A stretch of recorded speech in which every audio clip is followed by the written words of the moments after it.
ಮಹಿಳೆ ಮತ್ತು ಧರ್ಮ ಕಾರ್ಯಕ್ರಮಕ್ಕೆ ಸ್ವಾಗತ.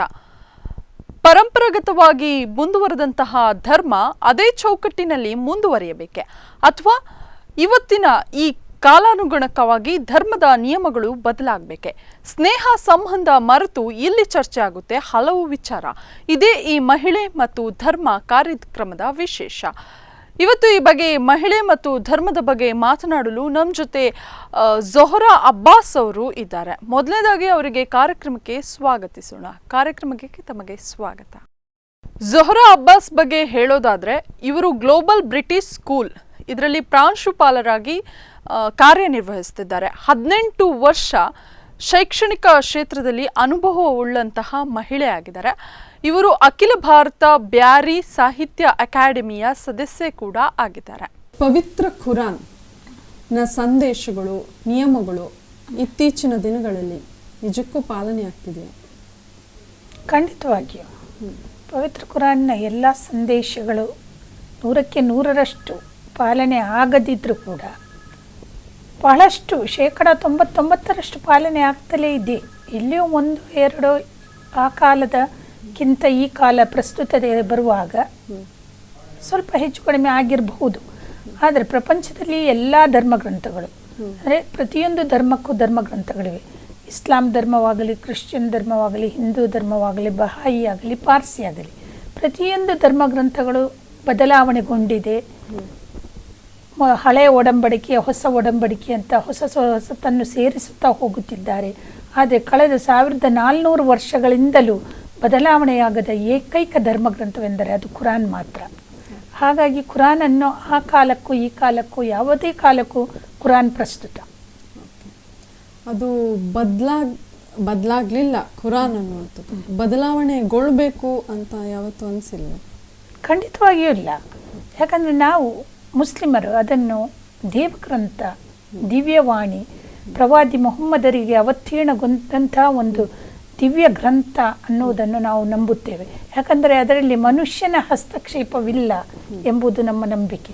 ಹಾಗಾಗಿ ಅದರಲ್ಲಿ ಆ ಕಾಲಕ್ಕೂ ಈ ಕಾಲಕ್ಕೂ ಸದಾ ಜೀವನ, ಇಸ್ಲಾಂ ಎನ್ನುವುದು ಜೀವನ ಧರ್ಮ, ಹಾಗೆ ಕುರಾನ್ ಎನ್ನುವುದು ಇಸ್ಲಾಮಿನ ದೀವಿಗೆ. ಹಾಗಾಗಿ ಯಾವುದೇ ಕಾಲಕ್ಕೂ ಅದರಲ್ಲಿ ಬದಲಾವಣೆಯ ಅವಶ್ಯಕವಿಲ್ಲ ಅಂತ ಕಾಣ್ತದೆ. ಮುಸ್ಲಿಂ ಸಮುದಾಯದಲ್ಲಿ ಮದುವೆ ಅನ್ನೋದು ಒಂದು ಒಪ್ಪಂದ ಅಂತ ಹೇಳ್ತಾರೆ. ಈ ಬಗ್ಗೆ ನೀವು ಹೇಳ್ತೀರಿ? ಖಂಡಿತವಾಗಿ ಮದುವೆ ಅನ್ನೋದು ಒಪ್ಪಂದವೇ. ಒಪ್ಪಂದವಲ್ಲದಿದ್ದರೆ ನೀವು ಏನಂತ ಅದನ್ನು ಕರೀಲಿಕ್ಕೆ ಇಷ್ಟಪಡ್ತೀರಿ?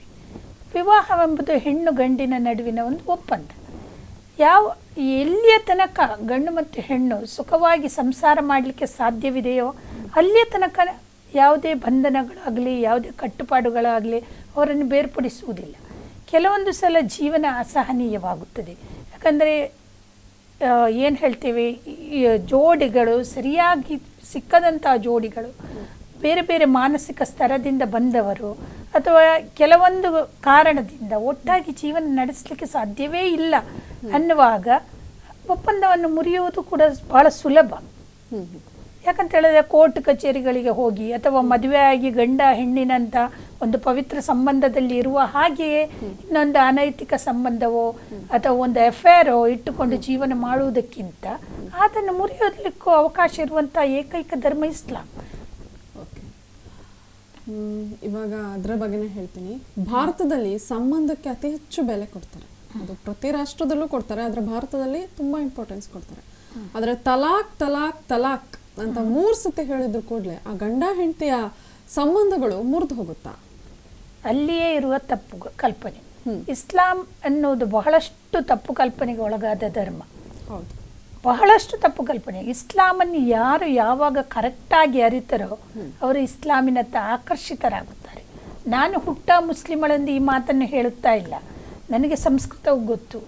ನಾನು ಕ್ರಿಶ್ಚಿಯನ್ ಧರ್ಮವನ್ನು ಬಹಳ ಚೆನ್ನಾಗಿ ಬೈಬಲನ್ನು ಓದಿದ್ದೇನೆ. ನಾನು ಸಂಸ್ಕೃತದ ಸ್ಟೂಡೆಂಟ್ ಆಗಿರುವುದರಿಂದ ಸಂಸ್ಕೃತದ ಶ್ಲೋಕಗಳು, ಧಾರ್ಮಿಕ ವಿಷಯಗಳು, ರಾಮಾಯಣ, ಮಹಾಭಾರತ ಪ್ರತಿಯೊಂದನ್ನು ನನ್ನ ಸ್ಕೂಲ್ ಡೇಸಿಂದ ನಾವು ಕಲ್ತ್ಕೊಂಡು ಬಂದೆ. ಯಾಕಂದರೆ ನಾವು ಭಾರತೀಯರು, ಮೊದಲು ನಾವು ಭಾರತೀಯರು.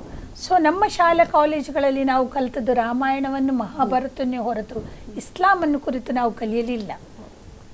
ನಮ್ಮ ಮಕ್ಕಳು ಕಲಿಯುವುದು ಅದನ್ನೇ.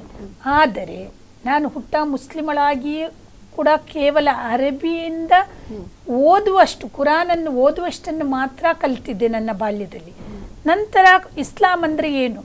ನನ್ನ ಅಲ್ಲ ಅನ್ಯಮತೀಯ ಸಹೋದರಿಯರು ಕೇಳ್ತಾರೆ, ನೀವು ಯಾಕೆ ಬುರ್ಕ ಹಾಕ್ತೀರಿ, ನೀವು ಯಾಕೆ ಮುಖಕ್ಕೆ ಕಟ್ಟಿಕೊಳ್ತೀರಿ, ನೀವು ಇಷ್ಟೊಂದು ಕಲ್ತಿದ್ದೀರಿ, ಯಾಕೆ ಬುರ್ಕ ಹಾಕಿಕೊಂಡು ಆಚೀಚೆ ಹೋಗ್ತೀರಿ, ಅಥವಾ ನಿಮ್ಮಲ್ಲಿ ತಲಾಕ್ ಅಂದರೆ ಏನು? ಇತ್ತೀಚಿನ ದಿನಗಳಲ್ಲಂತೂ ಅಂದರೆ 1990ರಿಂದ ಈಚೆಗೆ ನಾನು ಗಮನಿಸಿದ ಹಾಗೆ ನಾನು ತಿಳ್ಕೊಳ್ತೇನೆ, ಜಾತಿಗಳ ನಡುವೆ ಕಂದರ ಬಹಳ ಜಾಸ್ತಿ ಆಗ್ತಿದೆ. ಅದು ನನ್ನ ಹುಟ್ಟೂರಾದ ಮಂಗಳೂರಿನಲ್ಲಿ, ನಮ್ಮ ದಕ್ಷಿಣ ಕನ್ನಡ ಜಿಲ್ಲೆಯಲ್ಲಿ ನಿಮಗೆ ಗೊತ್ತಿದೆ ಕೋಮು ರಾಜಕೀಯ ಹೇಗೆ ಬೆಳೀತಾ ಇದೆ, ಇಡೀ ಭಾರತದಲ್ಲಿ ಪಸರಿಸ್ತಾ ಇದೆ. ಹಾಗಿರುವಾಗ ನನಗನ್ನಿಸ್ತು ಇಸ್ಲಾಂ ಅಂದರೆ ಏನು ಅಂತ ನಾನು ಮೊದಲು ಕಲಿಬೇಕು. ಇಸ್ಲಾಮಿನ ಹದೀಸುಗಳೇನು, ಇಸ್ಲಾಮಿನ ಧಾರ್ಮಿಕ ಪ್ರಜ್ಞೆ ಏನು, ಹಾಗಿದ್ದರೆ ಮಾತ್ರ ನಾನು ಇತರರಿಗೆ ಉತ್ತರ ಕೊಡಲು ಶಕ್ತಳಾಗ್ತೀನಿ. ಹಾಗಿರುವಾಗ ನಾನು ಇಸ್ಲಾಮನ್ನು ಬಹಳ ಶ್ರದ್ಧೆಯಿಂದ ಅಭ್ಯಸಿಸಿದಾಗ ನನಗೆ ಗೊತ್ತಾಯಿತು, ಇದು ಒಂದು ಅತ್ಯಂತ ಮಹತ್ತರವಾದ ಒಂದು ಧರ್ಮವಾಗಿದೆ ಮತ್ತು ಈ ಧರ್ಮದಲ್ಲಿ ಯಾವುದೇ ಮೇಲು ಕೀಳುಗಳಿಲ್ಲ. ಅರ್ಥ ಮಾಡಿಕೊಂಡರೆ ಇಸ್ಲಾಂ ಬೆಣ್ಣೆಯಂತೆ ಮೃದು. ಯಾವಾಗ ನೀವು ಅರ್ಥ ಮಾಡಿಕೊಳ್ಳಿಲ್ವೋ ಕಬ್ಬಿಣದ ಕಡಲೆಯಂತೆ ಗಟ್ಟಿ ಆಗ್ತದೆ. ಚೈನಾವನ್ನು ನಾವು ಹೇಳ್ತೇವೆ ಕಬ್ಬಿಣದ ಗೋಡೆ ಹಿಂದಿರುವ ರಾಷ್ಟ್ರ, ಸೌದಿ ಅರೇಬಿಯನ್ ನಾವು ಹೇಳ್ತೇವೆ ಕಬ್ಬಿಣದ ಪರದೆ ಹಿಂದಿರುವ ರಾಷ್ಟ್ರ. ಹಾಗೆ ಇಸ್ಲಾಮನ್ನು ಕೂಡ ಸಮೀಕರಿಸ್ಬೋದು. ಯಾವಾಗ ನೀವು ಇಸ್ಲಾಮನ್ನು ಅರಿತಿರೋ ಆವಾಗ ನಿಮಗೆ ಯಾವುದೇ ಸಮಸ್ಯೆಗಳಲ್ಲಿ ಕಾಣಬರುವುದಿಲ್ಲ. ತಲಾಕ್ ಅಂತ ನೀವು ಹೇಳಿದ್ರಿ, 3 ಸಾರಿ ತಲಾಕ್ ಹೇಳಿದರೆ ನಮ್ಮ ಸಂಬಂಧಗಳು ಕಡಿತವೆ, ಅದು ಬಹಳ ದೊಡ್ಡ ತಪ್ಪು ಕಲ್ಪನೆ. ಎಲ್ಲಿಯೂ 3 ತಲಾಕು ಒಡನೆ ಹೇಳುವುದಕ್ಕೆ ಕುರಾನ್ ಅವಕಾಶ ಮಾಡಿಕೊಡಲಿಲ್ಲ. 3 ತಲಾಕಿಗೆ 3 ತಿಂಗಳ ಕಾಲಾವಕಾಶವಿದೆ. ಪ್ರಥಮ ತಲಾಕ್ ಹೇಳಿದ ನಂತರ ನಿಮಗೆ ನಿಮ್ಮ ಪತ್ನಿಯಿಂದ ತಪ್ಪು ಸಂಭವಿಸಲಿಲ್ಲ ಅಥವಾ ನಿಮ್ಮಿಂದ ತಪ್ಪಾಗಿದೆ ಅಂದರೆ ನೀವು ಕ್ಷಮೆ ಕೇಳಿ ಅದಕ್ಕಿರುವ ವಿಧಿಗಳನ್ನು ಅನುಸರಿಸಿ ವಾಪಸ್ ಹೊಸದಾಗಿ ಜೀವನ ಮಾಡಬಹುದು. 2ನೇ ತಲಾಕಿನ ನಂತರವೂ ಮತ್ತೆ 1 ತಿಂಗಳ ಟೈಮ್ ಇರ್ತದೆ. ಆಗಲೂ ನಿಮಗೆ ಬೇಡವೆನಿಸಿದರೆ, ನಿಮಗೆ ಮರಳಿ ಜೀವನ ಮಾಡುವಂಥ ಒಂದು ಅವಕಾಶ ಬೇಕೆನಿಸಿದರೆ ನೀವು ಖಂಡಿತವಾಗಿಯೂ ಹಿಂದೆ ಹಾಗೆ 3ನೇ ತಲಾಕಿನ ತನಕವೂ ನಿಮಗೆ ಟೈಮ್ ಇದೆ. ಈಗ ಕೋರ್ಟಿಗೆ ನೀವು ಹೋಗ್ತೀರಿ, 10 ವರ್ಷಗಳೇ ತಲಾಕಿನ ಕೇಸು ಅಥವಾ ವಿಚ್ಛೇದನದ ಕೇಸ್ ನಡೀತದೆ. ಆಗ ನಿಮಗೆ ಜಡ್ಜ್ 6 ತಿಂಗಳ ಸಮಯ ಕೊಡ್ತಾರೆ. 6 ತಿಂಗಳಲ್ಲಿ ಮಾತಾಡಿ ಗಂಡ ಹೆಂಡತಿ ಸರಿ ಆಗಬಹುದಾ? ಅದೇ ಸಮಯವು ತ್ರಿಪಳಿ ತಲಾಕಿಗೆ ಅದೇ ಸಮಯ ಕೊಟ್ಟಿದೆ. ಅದು ತಪ್ಪರ್ಥ ಮಾಡಿಕೊಂಡು ತಪ್ಪು ಕಲ್ಪನೆಯಿಂದ ಇಸ್ಲಾಮನ್ನು ದೂರುವುದರಲ್ಲಿ ಅರ್ಥವಿಲ್ಲ.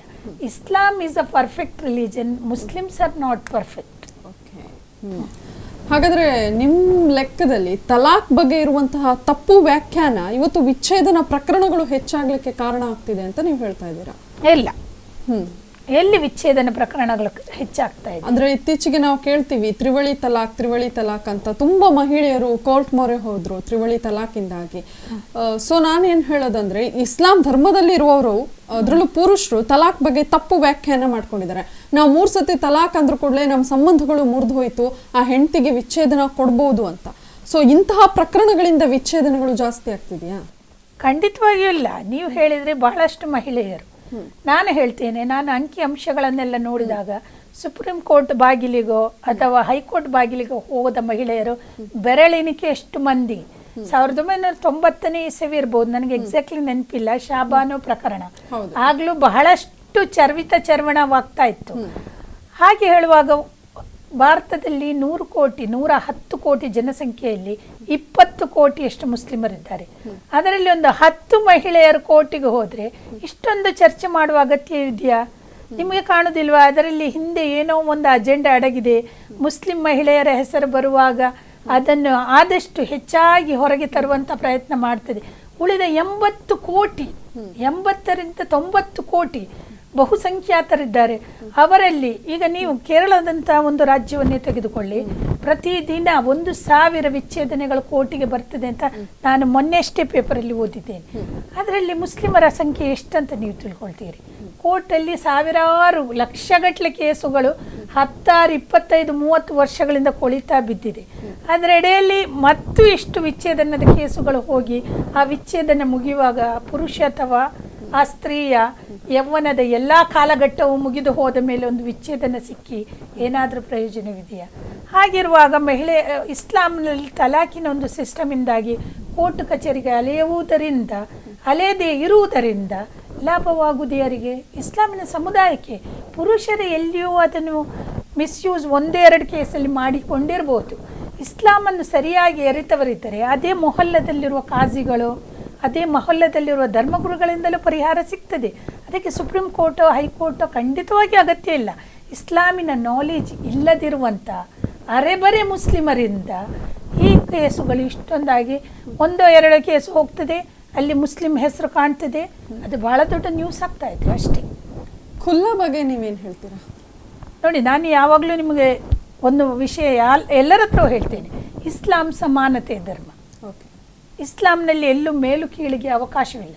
ಅವನ ಅರಬನಾಗಲಿ, ಅರಬೇತರನಾಗಲಿ, ಸೌದಿಯ ದೊರೆ ಆಗಲಿ, ಅಥವಾ ಹಜರತ್ ಬಿಲಾಲ್ ಅಲೈಹಿಸ್ಸಲಾಮ್ರಂಥ ಒಂದು ಬಹಳ ದೊಡ್ಡ ಉದಾಹರಣೆ ಇದೆ ನಮ್ಮ ಮುಂದೆ.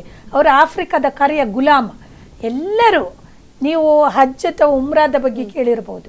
ಅಲ್ಲಿ ಸೌದಿ ಅರೇಬಿಯಾದ ದೊರೆ ಬಂದಿದ್ದಾರೆ, ಅವರು ಫಸ್ಟ್ ಲೈನಲ್ಲಿ ನಿಂತು ನಮಾಜ್ ಮಾಡಬೇಕು. ಒಬ್ಬ ಥರ್ಡ್ ವರ್ಲ್ಡಿಂದ ಬಂದಿದ್ದಾನೆ, ಬಾಂಗ್ಲಾದೇಶೋ, ಪಾಕಿಸ್ತಾನಿಯೋ, ಇಂಡಿಯನ್ನೋ ಅಥವಾ ಆಫ್ರಿಕನ್ನೋ, ಅವನು ಲಾಸ್ಟ್ ಲೈನಲ್ಲಿ ನಿಲ್ಲಬೇಕು ಅನ್ನುವಂಥ ಮತ ಭೇದಗಳು, ವರ್ಣ ಭೇದಗಳು ಇಸ್ಲಾಮಿನಲ್ಲಿ ಇಲ್ಲವೇ ಇಲ್ಲ. ಎಲ್ಲರೂ ಹೆಗಲಿಗೆ ಹೆಗಲು ಕೊಟ್ಟು ನಿಂತು ನಮಾಜ್ ಮಾಡುವಂಥ ಎಲ್ಲರೂ ಸಹೋದರರು, ಏಕದೇವತ್ವ, ಸಹೋದರತೆ, ಇದು ಇಸ್ಲಾಮಿನ ಒಂದು ತತ್ವವಾಗಿದೆ. ನಿಮ್ಮ ಪ್ರಶ್ನೆಗೆ ಬರುವುದಾದರೆ ಹೇಳಿದೆ ಖುಲಾ ಸಮಾನತೆ ಅಂತ ಹೇಳಿದೆ. ಗಂಡಸರಿಗೆ ಮಾತ್ರವೇ ಯಾಕೆ ಹೆಚ್ಚಿನ ಅವಕಾಶ ಕೊಡಬೇಕು? ಹೌದು, ಖಂಡಿತ. ತಲಾಕ್ ಅಂತ ಅವನೇ ಹೇಳ್ತಾನೆ, ಅವನಿಗೆ ಬದುಕಲಿಕ್ಕೆ ಸಾಧ್ಯ ಆಗುದಿಲ್ಲ, ಅವನಿಗೆ ಹೆಂಡತಿಯ ಕಲರ್ ಇಷ್ಟ ಆಗಲಿಲ್ಲ, ಅವನಿಗೆ ಹೆಂಡತಿಯ ಗುಣ ಇಷ್ಟ ಆಗಲಿಲ್ಲ, ಅಥವಾ ಹೆಂಡತಿಯ ಬ್ಯಾಕ್ಗ್ರೌಂಡ್ ಇಷ್ಟ ಆಗಲಿಲ್ಲ, ಅವನು ತಲಾಕ್ ಕೊಡ್ತಾನೆ. ಹಾಗಿರುವಾಗ ಮಹಿಳೆಗೆ ಅವನೊಟ್ಟಿಗೆ ಬದುಕಲಿಕ್ಕೆ ಸಾಧ್ಯ ಇಲ್ಲ. ಅವ ಸಾಡಿಸ್ಟ್ ಆಗಿರ್ಬೋದು, ಅವ ಕುಡುಕನಾಗಿರ್ಬೋದು, ಅವ ಜುಗಾರ ಆಡುವವನಾಗಿರ್ಬೋದು, ಅಥವಾ ಅವ ಖರ್ಚಿಗೆ ಕೊಡದಂತಹ ಗಂಡನಾಗಿರ್ಬೋದು, ಅಥವಾ ಅವ ಇನ್ನೊಂದು ಮದುವೆ ಆಗಲಿಕ್ಕೆ ಹವಣಿಸ್ತಾ ಇರ್ಬೋದು. ನಿಮ್ಮ ಕೈಯಲ್ಲಿದೆ ಅಸ್ತ್ರ ಕುಲ, ನೀವು ಕೊಟ್ಟು ಬಿಡಿ ಕುಲ. ಮಹಿಳೆಗೂ ತಲಾಕಿನಂತಹದ್ದೇ ಒಂದು ಅತ್ಯಂತ ಧೈರ್ಯವಾಗಿ ಕೊಟ್ಟು ಬಿಡುವಂಥ ಕಾರಣಗಳಿಂದ, ಸಕಾರಣಗಳಿಂದ ಕೊಟ್ಟು ಬಿಡುವಂಥದ್ದು ಕುಲ. ಸೊ ಹಾಗಾಗಿ ಇಸ್ಲಾಮಿನ ಸಮಾನತೆಯಲ್ಲಿ ನಿಮಗೆ ಕಾಣ್ತಾ ಇದೆ. ಈಗ ತಲಾಕ್ ಪ್ರಕ್ರಿಯೆ ಹೇಗಿದೆ ಅಂದರೆ, ಖುರಾನ್ ಅಲ್ಲಿ ಇರುವಂಥದ್ದು ಇದು. ಹೆಣ್ಣಿನ ಕಡೆಯ ಒಂದು ಮೇನ್ ಪರ್ಸನ್, ಗಂಡಿನ ಕಡೆಯ ಒಂದು ಮೇನ್ ಪರ್ಸನ್ ಎದ್ರು 3 ಬಾರಿ ತಲಾಕ್ ಅಂದ್ರೆ ಆ ತಲಾಕ್ ಕನ್ಸಿಡರ್ ಆಗ್ತದೆ ಅಂತ. ಹೆಣ್ಣಿನ ಕಡೆ ಒಂದು ಮೇನ್ ಪರ್ಸನ್ ಅಂದ್ರೆ ಹೆಣ್ಣಿಗೆ ಇರುವಂಥದ್ದು, ಮತ್ತೆ ಗಂಡಿನ ಕಡೆಯ ಒಂದು ಮೇನ್ ಪರ್ಸನ್ ಇವರ ಎದುರುಗಡೆ ಸಮ್ಮುಖದಲ್ಲಿ. ಹಾಗೇನೆ 3 ಸತಿ ತಲಾಕ್ ತಲಾಕ್ ತಲಾಕ್ ಅಂದ್ರೆ ತಲಾಕ್ ಆಗುದಿಲ್ಲ ಅಂತ. ಆದ್ರೆ ಈ ಖಾಜಿಗಳು, ಮುಲ್ಲಾಗಳು ಏನ್ ಹೇಳ್ತಾರಂದ್ರೆ, ತಲಾಕ್ ತಲಾಕ್ ತಲಾಕ್ ಅಂದ್ರೆ ತಲಾಕ್ ಆಗ್ಬಿಡತ್ತೆ, ಅದಕ್ಕೆ ಮೇನ್ ಪರ್ಸನ್ಗಳ ಅಗತ್ಯ ಇಲ್ಲ ಅಂತ. ಇದ್ರ ಬಗ್ಗೆ ನೀವೇನು ಹೇಳ್ತೀರಾ? ಆ್ಯಕ್ಚುಲಿ ಇದೊಂದು ಬಹಳ ಧರ್ಮ ಸೂಕ್ಷ್ಮದ ಪ್ರಶ್ನೆ ನೀವು ಕೇಳಿದ್ದೀರಿ. ನಾನು ಅದಕ್ಕೊಂದು ರೈಟ್ ಪರ್ಸನ್ ಅಂತ ನನಗೆ ಅನಿಸೋದಿಲ್ಲ ಆನ್ಸರ್ ಮಾಡಲಿಕ್ಕೆ. ಯಾಕಂತ ಹೇಳಿದ್ರೆ ಇದರಲ್ಲಿ ಬಹಳಷ್ಟು ಧರ್ಮ ಸೂಕ್ಷ್ಮಗಳ ಅಡಗಿವೆ. ಅದಕ್ಕಾಗಿ ಮುಲ್ಲಾಗಳು, ಕಾಜಿಗಳು ಕುರಾನನ್ನು ತುಂಬ ಚೆನ್ನಾಗಿ ಅಧ್ಯಯನ ಮಾಡಿದವರಿದ್ದಾರೆ. ನಾನೊಂದು ಸಾಮಾಜಿಕ ಕಳಕಳಿಯುಳ್ಳ ಇಸ್ಲಾಮಿನಲ್ಲಿರುವಂಥ ಒಂದು ಮಹಿಳೆ ಆಗಿರುವುದರಿಂದ, ಮತ್ತು ನಾನು ಹೇಳುವ ಹಾಗೆ ಯಾರು ನನ್ನ ಕಣ್ಣೆದುರಲ್ಲಿಯೋ ಅಥವಾ ನಮ್ಮ ಸಾಮಾಜಿಕ ಸ್ಥಿತಿಯಲ್ಲೋ ಅಥವಾ ಮದುವೆ ಆದವರು, ನಮ್ಮ ಅದೇ ಫ್ಯಾಮಿಲಿಗಳು, ಕುಟುಂಬಗಳು, ಸಾಮಾಜಿಕ ಬಂಧಗಳು ಇಡೀ ಜಿಲ್ಲೆಯಲ್ಲಿಯೋ ರಾಜ್ಯದಲ್ಲಿ ಹರಡಿರುವಂತೆ ಯಾರು 3 ಸಲ ತಲಾಕ್ ತಲಾಕ್ ಅಂತ ಹೇಳಿ ಹೆಂಡತಿಯನ್ನು ಬಿಟ್ಟವರು ಕಾಣುವುದಿಲ್ಲ. ಎಲ್ಲೋ 1-2 ಕೇಸನ್ನು ಕೇಳಿರ್ಬೋದು. ಅವ ಗಲ್ಫಿಂದ ಕಾಲ್ ಮಾಡಿ ಹೇಳಿದಂತೆ 3 ಸಲ ತಲಾಕ್ ಆಯಿತು ಅಂತ, ಆಮೇಲೆ ಅವನ ಅಳ್ತಾ ಬಂದ ಅಂತೆ, ಹಾಗೆಲ್ಲ ಕೇಳಿರ್ಬೋದು. ಆದರೆ ಎಲ್ಲೂ ಸರ್ವೇ ಸಾಧಾರಣವಾಗಿ ಇದು ನಡೆಯುವಂಥ ಕ್ರಿಯೆ ಅಲ್ಲ.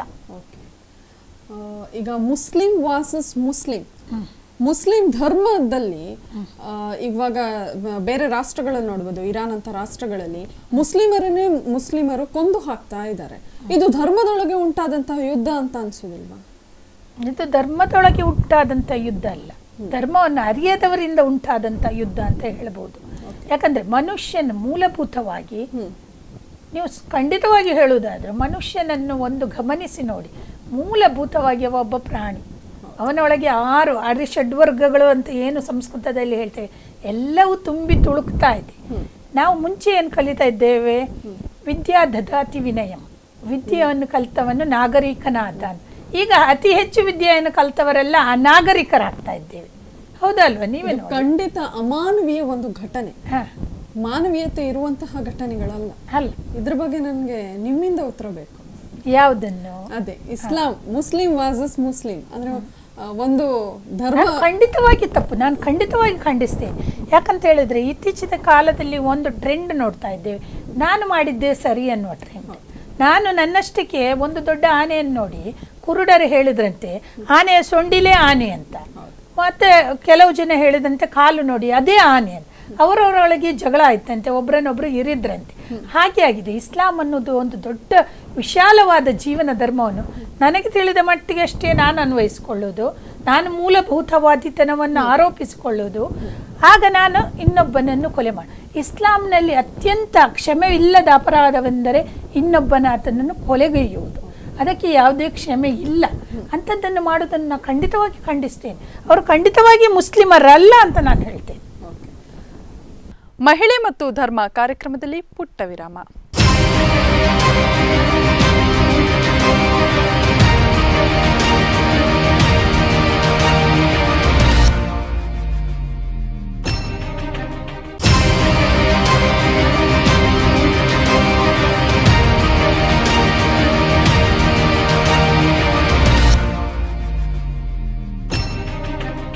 ಮಹಿಳೆ ಮತ್ತು ಧರ್ಮ ಕಾರ್ಯಕ್ರಮಕ್ಕೆ ಮತ್ತೊಮ್ಮೆ ಸ್ವಾಗತ. ಇಸ್ಲಾಂ ಧರ್ಮ ಕಟ್ಟಬೇಕು, ಇಸ್ಲಾಂ ಧರ್ಮ ಬೆಳೆಸಬೇಕು ಅಂತ ಭಯೋತ್ಪಾದಕರ ನಿಲುವು. ಸೊ ಖುರಾನ್ನಲ್ಲಿರುವಂತಹ ಇಸ್ಲಾಮೇ ಬೇರೆ, ಭಯೋತ್ಪಾದಕರು ಪಾಲಿಸುವಂತಹ ಇಸ್ಲಾಮೇ ಬೇರೆ. ಈ ಬಗ್ಗೆ ಒಂದು ಸ್ಪಷ್ಟನೆ ಕೊಡಿ. ಆ್ಯಕ್ಚುಲಿ ಹೇಳೋದಂದರೆ ಇಸ್ಲಾಮನ್ನು ಬೆಳೆಸಬೇಕು, ಇಸ್ಲಾಮನ್ನು ವಿಶ್ವವ್ಯಾಪಿಯಾಗಿ ಮಾಡಬೇಕು ಅನ್ನುವ ಯಾವುದೇ ಅಗತ್ಯವು ಇಸ್ಲಾಂ ಧರ್ಮಕ್ಕಿಲ್ಲ. ಹೌದು. ಯಾಕಂದರೆ ಇಸ್ಲಾಂ ಆಲ್ರೆಡಿ ಇಡೀ ವಿಶ್ವದಲ್ಲಿ 2ನೇ ಸ್ಥಾನದಲ್ಲಿರುವಂಥ ಒಂದು ಧರ್ಮ. ಕ್ರಿಶ್ಚಿಯಾನಿಟಿಯನ್ನು ಬಿಟ್ಟರೆ 2ನೇ ಸ್ಥಾನದಲ್ಲಿರುವಂಥ ಒಂದು ಧರ್ಮ ಇಸ್ಲಾಂ. ಪ್ರಪಂಚದಲ್ಲಿ ಬಹಳಷ್ಟು ದೇಶಗಳಿವೆ ಇಸ್ಲಾಮಿಕ್ ಕಂಟ್ರಿ ಅಂತ ಗುರುತಿಸಿಕೊಂಡವು. ಇಸ್ಲಾಂನಲ್ಲಿ ಅದಕ್ಕಿಂತ ಮುಂಚೆ ಬರುವುದಾದರೆ ಕುರಾನ್ನ ಪ್ರಕಾರ ಎಲ್ಲಿಯೂ ಬಲವಂತ, ಧರ್ಮದ ವಿಷಯದಲ್ಲಿ ಬಲವಂತ ಬೇಡ. ಲಕುಂ ದೀನುಕುಂ ವಲಿಯ ದೀನ್ ಅಂದರೆ ಅವರವರ ಧರ್ಮ ಅವರವರಿಗೆ. ನೀನು ಇನ್ನೊಬ್ಬರ ಧರ್ಮವನ್ನು ಗೌರವಿಸುವುದಾದರೆ ಮಾತ್ರವೇ ಅವರು ನಿನ್ನ ಧರ್ಮವನ್ನು ಗೌರವಿಸುವರು ಅಂತ ಹೇಳಿಕೊಟ್ಟವರು ನಮ್ಮ ಪ್ರಿಯ ಪ್ರವಾದಿ ಮೊಹಮ್ಮದ್ ಮುಸ್ತಫಾ ಸಲ್ಲಲ್ಲಾಹು ಅಲೈಹಿ ವಸಲ್ಲಂರು. ಹಾಗಿರುವಾಗ ಇಸ್ಲಾಮನ್ನು ಹೆಸರು ಇಟ್ಟುಕೊಂಡು ಭಯೋತ್ಪಾದನೆಯೋ ಬಲವಂತದ ಮತಾಂತರವೋ ಅಗತ್ಯವೇ ಇಲ್ಲ ಇಸ್ಲಾಮಿಗೆ. ಇಸ್ಲಾಮನ್ನು ಕಲಿತು ಇಸ್ಲಾಮನ್ನು ಇಷ್ಟಪಟ್ಟು ನೀವು ಬಂದರೆ ನೀವು ಮುಸ್ಲಿಮರಾಗ್ತೀರಿ ಅಷ್ಟೇ. ಅದು ಬರಲಿಲ್ಲ, ಬೇಡ, ಇಸ್ಲಾಮಿಗೆ ಅದರ ಅಗತ್ಯವೇ ಇಲ್ಲ. ಮನುಷ್ಯನಿಗೆ ಇಸ್ಲಾಂ ಅಗತ್ಯವೇ ಹೊರತು ಇಸ್ಲಾಮಿಗೆ ಮನುಷ್ಯರ ಅಗತ್ಯವಿಲ್ಲ. ಸೊ ಹಾಗಿರುವಾಗ ಈ ಇಸ್ಲಾಮನ್ನು ಬೆಳೆಸಬೇಕು ಅನ್ನೋದವರ ನಿಲುವಲ್ಲ, ಇಸ್ಲಾಮನ್ನು ಹಾಳುಗೆಡವಬೇಕನ್ನುವುದೇ ಅವರ ನಿಲುವು ಅಂತ ನನಗೆ ಕಾಣ್ತದೆ. ಕೆಲವೊಂದು ಸಲ ಅನ್ನಿಸ್ತದೆ, ಕೆಲವೊಂದು ಪತ್ರಿಕೆಗಳಲ್ಲಿ ಓದ್ತೇವೆ, ಯಾವುದೆಲ್ಲ ನ್ಯೂಸ್ ಚಾನೆಲ್ಗಳಲ್ಲಿ ನೋಡ್ತೇವೆ, ಆಗ ಕಾಣ್ತದೆ ಅವರು ನಿಜವಾಗಿ ಮುಸ್ಲಿಮರಲ್ಲ. ಎಲ್ಲೋ ಅವರು ಯಾರಿಂದಲೋ ಪ್ರೇರೇಪಿತರಾಗಿ ಇಸ್ಲಾಮಿಗೆ ಕೆಟ್ಟ ಹೆಸರು ತರಲಿಕ್ಕಾಗಿ ಪ್ರವರ್ತಿಸ್ತಿದ್ದಾರೆ, ಇಸ್ಲಾಂ ಧರ್ಮವನ್ನು ಹಾಳುಗೆಡಲಿಕ್ಕೆ ಬಹಳಷ್ಟು ಪ್ರಯತ್ನ ಪಡ್ತಾ ಇದ್ದಾರೆ ಅಂತ ಕಾಣ್ತದೆ. ಇಸ್ಲಾಂ ಧರ್ಮದಲ್ಲಿ ಭಯೋತ್ಪಾದಕರು ಹೆಚ್ಚುತ್ತಾ ಇದೆ, ಇದೊಂದು ಫ್ಯಾಕ್ಟ್. ಇದು ನಿಜಕ್ಕೂ ಭಯವನ್ನು ಉತ್ಪಾದನೆ ಮಾಡುವಂತಹದ್ದಾಗಿದೆ. ಇಂತಹ ಭಯೋತ್ಪಾದಕರಿಗೆ ನಿಮ್ಮ ಕಿವಿ ಮಾತು? ಆ್ಯಕ್ಚುಲಿ ಇಸ್ಲಾಂ ಧರ್ಮದಲ್ಲಿ ಭಯೋತ್ಪಾದನೆಗೆ ಯಾವುದೇ ಅವಕಾಶವಿಲ್ಲ. ಮತ್ತು ನೀವು ಹೇಳಿದ್ರಿ ಭಯೋತ್ಪಾದನೆ ಹೆಚ್ಚುತ್ತಾ ಇದೆ, ನಾನು ಅದನ್ನು ಒಪ್ಪುವುದಿಲ್ಲ. ಎಲ್ಲೋ ನೀವು ದೂರದಲ್ಲಿ ISI ಉಂಟಂತೆ, ಹಿಜ್ಬುಲ್ ಮುಜಾಹಿದೀನ್ ಉಂಟಂತೆ ಅಂತ ಕೇಳಿದ್ದೀರಿ. ಅದಕ್ಕಿಂತ ನಮ್ಮ ಸುತ್ತಮುತ್ತಲಾಗುವಂಥ ಭಯೋತ್ಪಾದನೆಗೆ ನೀವೇನು ಹೇಳ್ತೀರಿ? ನಕ್ಸಲೈಟ್ಗಳು ಇದ್ದಾರೆ, ಟೆರರಿಸ್ಟ್ಗಳು ಇದ್ದಾರೆ. ಅಲ್ಲ, ನಕ್ಸಲೈಟ್ ಟೆರರಿಸ್ಟ್ ಅನ್ನು ಬಿಟ್ಟು ಬಿಡಿ, ಅವರಿಗೊಂದು ಅವರಿಗೊಂದು ಉದಾತ್ತವಾದ ಆದರ್ಶ ಇದೆ ನಕ್ಸಲೈಟ್ಗಳಿಗೆ. ಅವರನ್ನು ಸಪೋರ್ಟ್ ಮಾಡಲಿಕ್ಕೆ ಸಾಧ್ಯವೇ ಇಲ್ಲ. ಯಾಕಂದರೆ ಹಿಂಸೆಗೆ ಹಿಂಸೆ ಪ್ರತಿ ಉತ್ತರವಲ್ಲ. ನಮಗೆ ಅನ್ಯಾಯವಾದಾಗ ನಾವು ಅನ್ಯಾಯವನ್ನು ಪ್ರತಿಭಟಿಸ್ತೇವಲ್ಲ, ಅದನ್ನು ನೀವು ಎಲ್ಲಿಯೂ ಟೆರರಿಸಮ್ ಅಂತ ಹೇಳಲಿಕ್ಕಾಗೋದಿಲ್ಲ, ಭಯೋತ್ಪಾದನೆ ಅಂತ ಹೇಳಲಿಕ್ಕಾಗೋದಿಲ್ಲ. ನಿಮ್ಮನ್ನು ಪ್ರೇರೇಪಿಸ್ತಾರೆ, ಪ್ರಚೋದಿಸ್ತಾರೆ, ನಿಮ್ಮನ್ನು ತುಳಿತಾರೆ. ಆಗ ನಿಮ್ಮ ವಾಯ್ಸ್ ಹೊರಗೆ ಬಂದರೆ ನೀವು ಹೇಳ್ತೀರಿ ಭಯೋತ್ಪಾದನೆ ಅಂತ. ಅದನ್ನು ನಾನು ಖಂಡಿತವಾಗಿ ಒಪ್ಪುವುದಿಲ್ಲ ಮೇಡಮ್. ಯಾಕಂತ ಕೇಳಿ, ನೀವು ಭಯೋತ್ಪಾದನೆ ಅನ್ನೋದು ಅಮಾಯಕರ ಮೇಲೆ ಚೂರಿ ಹಾಕುವುದೋ, ಕೊಲ್ಲುವುದೋ, ಹೊಡೆಯುವುದೋ, ಸಣ್ಣ ಲೆವೆಲಲ್ಲಿ ಮಾಡುವುದಾದರೂ ಅದು ಭಯೋತ್ಪಾದನೆ. ಭಯೋತ್ಪಾದನೆ ಅಂದರೆ ಭಯ ಪ್ಲಸ್ ಉತ್ಪಾದನೆ ಭಯೋತ್ಪಾದನೆ. ಆ ಭಯೋತ್ಪಾದನೆಯನ್ನು ನೀವು ಸಣ್ಣ ಲೋಕಲ್ ಲೆವೆಲಲ್ಲಿ ಮಾಡಿದ್ರು ಭಯೋತ್ಪಾದನೆ. ನೀವು ಎಲ್ಲಿಂದಲೂ ಇಂಟರ್ನ್ಯಾಷನಲ್ ಸುದ್ದಿಗಳನ್ನು ತಂದು ಅಲ್ಲಿ ಹಾಗಂತೆ ಇಲ್ಲಿ ಹೀಗಂತೆ, ನಮ್ಮ ಸುತ್ತಮುತ್ತ ಸುತ್ತಮುತ್ತ ನಡೆಯುತ್ತಿರುವುದೇನು ಅದು ಭಯೋತ್ಪಾದನೆ ಕ್ಯಾಟಗರಿಗೆ ಬರುತ್ತದೆ ಅಂತ ನಿಮ್ಗೆ ಅನ್ಸುದಿಲ್ವಾ? ಅದು ಖಂಡಿತ ಭಯೋತ್ಪಾದನೆ ಕ್ಯಾಟಗರಿಗೆ ಬರ್ತದೆ, ಅದು ಮಾಡುವಂತಹದ್ದು ತಪ್ಪೆ. ಆದ್ರೆ ಇಸ್ಲಾಂ ಧರ್ಮದ ಯುವಕರು ಇತ್ತೀಚೆಗೆ IS ಅಂತಹ ಉಗ್ರ ಸಂಘಟನೆಗಳಿಗೆ ಸೇರ್ತಾ ಇದ್ದಾರೆ. ಇಂತಹವರಿಗೆ ಖಂಡಿತ ಒಂದು ಇಸ್ಲಾಂ ಧರ್ಮದ ಖಂಡಿತವಾಗಿ ಕಿವಿ ಮಾತುಗಳು ಬೇಕು. ಖಂಡಿತವಾಗಿಯೂ ಇಸ್ಲಾಂ ಶಾಂತಿ ಧರ್ಮ. ಸಹೋದರರೇ, ನೀವೆಲ್ಲಿಂದಾದರೂ ಯಾರಿಂದಾದರೂ ಪ್ರೇರೇಪಿತರಾಗಿ ಭಯೋತ್ಪಾದನೆಯನ್ನು ಮಾಡಿ ಇಸ್ಲಾಮನ್ನು ಕಟ್ತೇವೆ ಬೆಳೆಸ್ತೇವೆ ಅಂದರೆ ಅದು ಖಂಡಿತವಾಗಿ ನೀವು ನಿಮ್ಮ ಜೀವನವನ್ನು, ನಿಮ್ಮ ಧರ್ಮವನ್ನು, ನಿಮ್ಮ ಸಂಸಾರವನ್ನು, ನಿಮ್ಮ ಅಕ್ಕ ತಂಗಿಯರು, ಅಣ್ಣ ತಮ್ಮಂದಿರನ್ನು, ನಿಮ್ಮ ತಂದೆ ತಾಯಿಗಳನ್ನು ನೋಯಿಸುವಂಥ ಕಾರ್ಯ. ದಯವಿಟ್ಟು ಆಚೆ ಹೋಗಬೇಡಿ. ಯಾಕಂತ ಹೇಳಿದರೆ ಹಿಂಸೆಗೆ ಹಿಂಸೆಯೇ ಪ್ರತಿಯಲ್ಲ. ಹಿಂಸೆಯನ್ನು ನೀವು ಅಹಿಂಸೆಯಿಂದ ಎದುರಿಸಿ. ಗಾಂಧೀಜಿಯಂಥ ಮಹಾಪುರುಷನ ನಾಡಿದ್ದು ನಾವು. ಹಾಗೆಯೇ ನಮ್ಮ ಇಸ್ಲಾಂ ಧರ್ಮ ಯಾವತ್ತೂ ಹಿಂಸೆಯನ್ನು ಪ್ರೇರೇಪಿಸಲಿಲ್ಲ. ಇಸ್ಲಾಂ ಖಡ್ಗದ ಅಲಗಿನ ಮೇಲೆ ಯಾವತ್ತೂ ಸಾಮ್ರಾಜ್ಯ ವಿಸ್ತರಣೆ ಮಾಡಲಿಲ್ಲ. ಖಲೀಫಾ ಉಮರ್ರವರು, ಖಲೀಫಾ ಅಬೂಬಕರ್ ಸಿದ್ದಿಕ್ರವರ ಧರ್ಮ ನಮ್ಮದು. ಅಂಥ ಧರ್ಮವನ್ನು ದಯವಿಟ್ಟು ಖಂಡಿತವಾಗಿಯೂ ಸರಿಯಾಗಿ ಅರ್ಥ ಮಾಡಿಕೊಳ್ಳಿ. ಯಾರದೋ ಮಾತಿನಿಂದ ಪ್ರೇರೇಪಿತರಾಗಿಯೋ, ಯಾವುದೋ ಕೆಲವು ವಿಡಿಯೋಗಳನ್ನು ನೋಡಿಯೋ, ಯಾರೋ ನಮ್ಮ ಧರ್ಮೀಯರಿಗೆ ಹಿಂಸೆ ಕೊಡ್ತಾರೆ ಅಂತೇಳಿ ನಾನು ಇಡೀ ಪ್ರಪಂಚದ ಮೇಲೆ ಸೇಡು ತೀರಿಸ್ಕೊಳ್ತೇನೆ ಅಂದರೆ ಖಂಡಿತ ಅದು ಮೂರ್ಖತನ. ಯುವಕರೇ, ನಿಮ್ಮ ಜೀವನದಲ್ಲಿ ನೀವು ಪ್ರವಾದಿ ಮೊಹಮ್ಮದರ ಆದರ್ಶವನ್ನು ಅಳವಡಿಸಿಕೊಳ್ಳಿ. ಹೇಗೆ ಕೇವಲ ಮಾತಿನಿಂದಲೇ ಇಸ್ಲಾಂ ಧರ್ಮ ಪ್ರಚಾರವಾಯಿತು, ಈಗ ನಿಮ್ಮ ಪ್ರಚಾರದ ಅಗತ್ಯವೂ ಇಲ್ಲ. ನಿಮ್ಮ ಜೀವನವನ್ನು ಮಾದರಿ ಮುಸ್ಲಿಮನಂತೆ ಕಂಡುಕೊಳ್ಳಿ. ನೀವೊಬ್ಬ ಮಾದರಿಯಾಗಿ ಸಮಾಜಕ್ಕೆ ಅಷ್ಟೇ ಬೇಕಾಗ್ತದೆ. ಅಲ್ಲಾಹು ಒಬ್ಬನೇ ದೇವ ಅಂತ ನಂಬಿದಂತಹ ಧರ್ಮ ಇಸ್ಲಾಂ. ಆದರೆ ಇತ್ತೀಚಿನ ದಿನಗಳಲ್ಲಿ ಇದೇ ಧರ್ಮದೊಳಗೆ ಭಿನ್ನಾಭಿಪ್ರಾಯಗಳು ಹುಟ್ಕೊಳ್ತಾ ಇದೆ. ಒಪ್ಪುತ್ತೀರಾ? ಒಪ್ತೇನೆ, ಖಂಡಿತವಾಗಿ ಒಪ್ತೇನೆ. ನೀವು ಹೇಳ್ತೀರಿ ಈ ಭಿನ್ನಾಭಿಪ್ರಾಯಗಳು ಎಲ್ಲಿ ಅಂತ ಹೇಳಿದರೆ ಆಚರಣೆಗಳಲ್ಲಿ. ಹೌದು, ಆಚರಣೆಗಳಲ್ಲಿ ಮಾತ್ರ. ಎಲ್ಲಿಯೂ ಅಲ್ಲಾಹನ ಬಗ್ಗೆ, ಅಲ್ಲಾಹನಿಗೆ ಸಹಭಾಗಿತ್ವ ಮಾಡಿ ಇನ್ನೊಬ್ಬರನ್ನು ಎಲ್ಲಿಯೂ ಇಡಲಿಲ್ಲ. ಎಲ್ಲೋ ಇನ್ನೊಬ್ಬ ದೇವರನ್ನು ತರಲಿಲ್ಲ ಅಥವಾ ಇನ್ನೊಬ್ಬ ಪ್ರವಾದಿಯನ್ನು ತರಲಿಲ್ಲ. ಕೊನೆಯ ಪ್ರವಾದಿ, ಅಂತ್ಯ ಪ್ರವಾದಿ ಮೊಹಮ್ಮದ್ ಮುಸ್ತಫಾ ಅಂತಲೇ ಎಲ್ಲರೂ ಒಪ್ಪುವುದು. ಹಾಗೆ ಕುರಾನಲ್ಲೂ ಎಲ್ಲಿಯೂ ಭಾಗಿದಾರನನ್ನಾಗಿ ಮಾಡಲಿಲ್ಲ. ಕುರಾನಿಗೆ ಹೊಸ ಒಡಂಬಡಿಕೆಯನ್ನು ಮಾಡಬೇಕು, ತಿದ್ದುಪಡಿ ಆಗಬೇಕು ಅಂತ ಎಲ್ಲಿಯೂ ಕೂಗುಗಳು, ವಾದಗಳು ಇಲ್ಲ. ಇರುವುದೇನಂತ ಹೇಳಿದ್ರೆ ಭಿನ್ನಾಭಿಪ್ರಾಯಗಳು. ಯಾಕಂದರೆ ಪ್ರವಾದಿಯವರ ನಂತರ ಬಂದವರು 4 ಖಲೀಫರು. ಆ 4 ಖಲೀಫರು ಮತ್ತು 4 ಪಂಗಡಗಳು, ಸುನ್ನಿ ಮತ್ತು ಸುನ್ನಿ ಅಲ್ಲ, ಅಂಬಲಿ ಮಾಲಿಕಿ ಮತ್ತು ಶಾಫಿ ಮತ್ತು ಹನಫಿ. ಈ ಶಾಫಿ, ಹನಫಿ, ಅಂಬಲಿ, ಮಾಲಿಕಿ ಅಂತ 4 ವಿಧಗಳಲ್ಲಿ ಇಮಾಮರು ಅವರವರದ್ದನ್ನೇ, ಸ್ವಲ್ಪ ಹೆಚ್ಚು ಕಡಿಮೆ ಇರ್ಬೋದು, ಸ್ವಲ್ಪ ವ್ಯತ್ಯಾಸಗಳಿರಬಹುದು, ಅವುಗಳಲ್ಲಿ ಬಂದಂತಹ ಒಂದು ಆಚರಣೆಗಳನ್ನು ಈಗ ಅಲ್ಲಿಯೂ ಭಿನ್ನಾಭಿಪ್ರಾಯಗಳು ಯಾಕೆ ಬರ್ತಾ ಇದೆ ಅಂತ ಹೇಳಿದ್ರೆ, ಕೆಲವರು ಕೇವಲ ಹದೀಸನ್ನೇ ನಂಬಿ ಮುಂದೆ ಹೋಗ್ತೇವೆ, ನಮಗೆ ಇನ್ನೊಬ್ಬರ ಸಹಾಬಿಗಳ ದಾರಿ ಮಾತ್ರ ಸಾಕು ಅಂತ ಹೇಳುವರು. ಕೆಲವರು ಆಚರಣೆಗಳನ್ನು ನಂಬಿ ಮುಂದೆ ಹೋಗುವವರು, ಹಳೆ ಕಾಲದ ಆಚರಣೆಗಳನ್ನೇ ನಾವು ಮುಂದುವರಿಸುತ್ತೇವೆ ಅಂತ ಹೇಳುವವರು. ಅಂಥ ಕೆಲವು ಭಿನ್ನಾಭಿಪ್ರಾಯಗಳು ಮಾತ್ರ ಬರ್ತಾ ಇತ್ತು. ಇತ್ತೀಚಿನ ಕೆಲವು ವರ್ಷಗಳಲ್ಲಿ ಆ ಭಿನ್ನಾಭಿಪ್ರಾಯಗಳು ಹೆಚ್ಚಾಗಿತ್ತು. ಈಗ ಒಂದು 2-3 ವರ್ಷಗಳಲ್ಲಿ ಸ್ವಲ್ಪ ಕಡಿಮೆ ಆದಾಗೆ ಕಾಣ್ತಾ ಇದೆ. ಈಗ ಸುನ್ನಿ, ಸಲಾಫಿ ಹೀಗೆ 10 ಹಲವು ಪಂಗಡಗಳು ಇಸ್ಲಾಂನಲ್ಲಿದೆ. ಸುನ್ನಿ ಹಾಗೂ ಸಲಾಫಿಗಳ ಮಧ್ಯೆ ತುಂಬಾ ವ್ಯತ್ಯಾಸಗಳು ಕಾಣ್ತವೆ. ಸುನ್ನಿ ಸಲಾಫಿಗಳ ಮಧ್ಯೆನೆ ಒಳ ಜಗಳಗಳು ನಡೀತಾ ಇದೆ ಅಂತ ಕೇಳಿ ಬರ್ತದೆ. ಇದ್ರ ಬಗ್ಗೆ ನಿಮ್ಮ ಅಭಿಪ್ರಾಯ? ಆ್ಯಕ್ಚುಲಿ ಸುನ್ನಿ, ಸಲಫಿ ಅಂತ ಹೇಳಿ ಅಥವಾ ಜಮಾತಿ ಇಸ್ಲಾಂ ಅಥವಾ ಅಹ್ಲೆ ಹದೀಸ್ ಹೀಗೆಲ್ಲ ಬೇರೆ ಬೇರೆ ರೀತಿಯಾಗಿ ಎಲ್ಲ ಒಂದೇ ಫ್ಯಾಮಿಲಿಯಲ್ಲಿರುವ. ನಿಮಗೆ ಒಂದು ಎಕ್ಸಾಂಪಲ್ ಹೇಳ್ತೇನೆ. ನನ್ನ ಟೀಚರ್ ನಮ್ಮ ಮನೆಗೆ ಬಂದಿದ್ರು, ನನಗೆ ಕಲಿಸಿದ ಟೀಚರ್, ಈ ಸೆನ್ಸಸ್ ವರ್ಕಿಗೆ. ಆಗ ಹೇಳ್ತಾರೆ, ಎಂತಂತ ಗೊತ್ತಾಗಲಿಲ್ಲ ಜೋರ, ನಾನು ತಂದೆ ಹೇಳ್ತಾರೆ ನಾನು ಸುನ್ನಿ ಅಂತ, ಮಗ ಹೇಳ್ತಾನೆ ನಾನು ಸಲಫಿ ಅಂತ. ಮಗಳು ಹೇಳ್ತಾಳೆ ಇಲ್ಲ ನನ್ನ ಗಂಡ ಜಮಾತಿ ಇಸ್ಲಾಮಿ. ಹಾಗೆ ನೀವೆಲ್ಲರೂ ಒಂದೇ ಜಾತಿ, ಒಂದೇ ಕುಟುಂಬದವರು, ಮತ್ತು ನಿಮ್ಮದೇನ ಅದು ಖಾಲಿ ನಂಬಿಕೆಗಳು ಮಾತ್ರ, ಆಚರಣೆಗಳು ಮಾತ್ರ. ನಾನು ಕೆಲವರು ಹೇಳ್ತಾರೆ, ಈಗ ನೋಡಿ ದೇವಸ್ಥಾನಕ್ಕೆ ಹೋದರೆ ಈಗ ನಾವು ಅದನ್ನು ಯಾವುದಕ್ಕೆ ಹೋಲಿಸ್ಬೋದು ಅಂತ ಹೇಳಿದ್ರೆ, ಬ್ರಾಹ್ಮಣರಲ್ಲಿ ಕೆಲವರು ಮಾಧ್ವರು, ಕೆಲವರು ಶ್ರೀ ವೈಷ್ಣವರು, ಕೆಲವರು ಸ್ಮಾರ್ತರು, ಎಲ್ಲರೂ ಬ್ರಾಹ್ಮಣರೇ. ಅದೇ ಅವರವರದ್ದು. ಮತ್ತು ಅವರಿಗೂ ಇವರಿಗಿರುವ ಒಂದು ದೊಡ್ಡ ವ್ಯತ್ಯಾಸ ಏನಂತ ಹೇಳಿದ್ರೆ, ಅವರಿಗೆ ಅವರವರದ್ದೇ ಆದ ದೇವರನ್ನು, ಶೈವರು, ಅವರು ಶೈವರಿಗೆ ಆದ ದೇವರು, ಶ್ರೀ ವೈಷ್ಣವರು ವಿಷ್ಣುವನ್ನೇ ನಂಬುವರು. ಹಾಗೆ ನಮ್ಮಲ್ಲಿ ಆ ಟೈಪ್ ಇಲ್ಲ. ಆದರೆ ಆಚರಣೆಗಳಲ್ಲಿ ಅಂದರೆ ಕೇವಲ ಹದೀಸನ್ನು ಮಾತ್ರ ನಾನು ಪಾಲಿಸ್ತೇನೆ, ಅವರು ಸಲಫಿಗಳು. ಅಥವಾ ಸುನ್ನಿಗಳು ಹಳೆ ಕಾಲದ ಆಚರಣೆಗಳೊಂದಿಗೆ ಮುಂದುವರಿತೇವೆ ಅಂತ ಹೇಳುವವರು. ಅದರ ಬಗ್ಗೆ ಆ್ಯಕ್ಚುಲಿ ಹೆಚ್ಚಿನ ತಲೆ ಕೆಡಿಸ್ಕೊಳ್ಳೋ ಅಗತ್ಯವಿಲ್ಲ. ಒಳ ಜಗಳಗಳು ಒಂದು ಕಾಲದಲ್ಲಿತ್ತು, ಒಂದು 3-4 ವರ್ಷದ ಹಿಂದೆ ಭಾಳ ಜೋರು ಜಗಳಗಳ.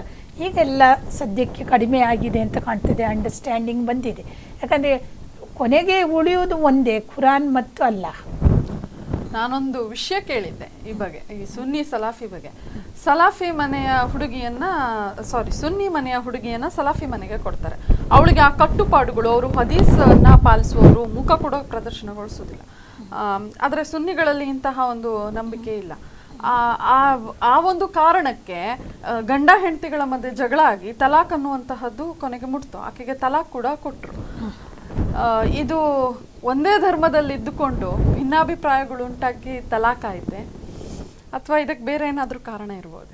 ಅದಕ್ಕೆ ಬೇರೆ ಏನಾದರೂ ಒಳ ಕಾರಣಗಳಿರ್ಬೋದು ಅಂತ ಕಾಣ್ತದೆ. ಕೇವಲ ಈ ಒಂದು ಸಲ ನೀವು ಮದುವೆ ಆಗ್ತೀರಿ, ಗಂಡ ಹೆಂಡತಿ ಮಧ್ಯೆ ಪ್ರೇಮ ಸಂಬಂಧ ಹುಟ್ಟುತ್ತದೆ, ಆಗ ಈ ಮುಖಕ್ಕೆ ಕಟ್ಟುವುದಿಲ್ಲವೋ ಅದಷ್ಟೊಂದು ದೊಡ್ಡ ವಿಚಾರವಾಗಿ ಬರ್ತದೆ ಅಂತ ಅನಿಸೋದಿಲ್ಲ. ಎಲ್ಲೋ ಅಂಡರ್ಸ್ಟ್ಯಾಂಡಿಂಗ್ ಕೊರತೆ ಇದ್ದಿರ್ಬೋದು. ಈಗ ವಿಭಿನ್ನ ಜಾತಿಗಳ ನಡುವೆ ಮದುವೆ ಆಗ್ತದೆ.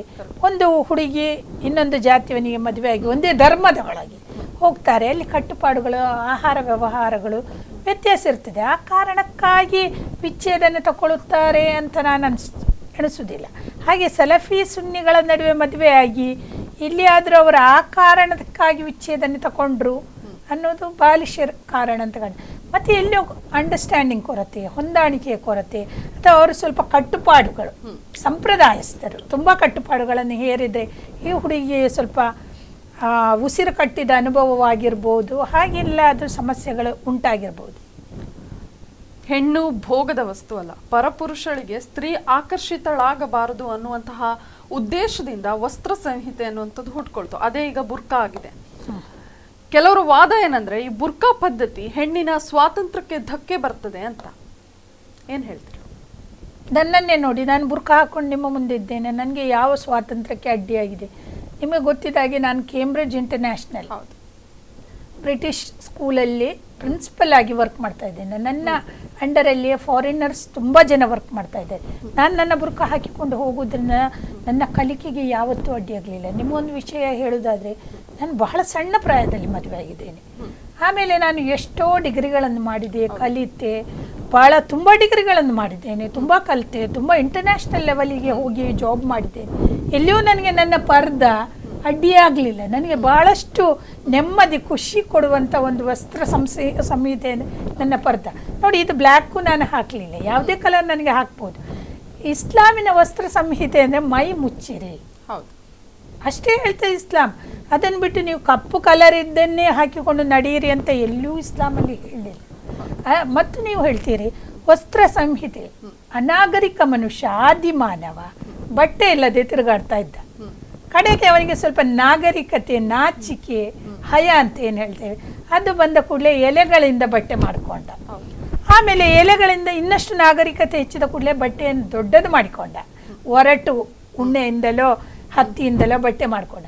ಹಾಗಿರುವಾಗ ನಾವು ನಾಗರಿಕತೆಯ ತುದಿಯಲ್ಲಿದ್ದೇವೆ. 21ನೇ ಶತಮಾನದಲ್ಲಿ ಆಕಾಶದ ಮೇಲೆ ಹಾರ್ತೇವೆ, ಸಮುದ್ರದ ಅಡಿಯಲ್ಲಿ ಈಜಾಡಿ ಬರ್ತೇವೆ.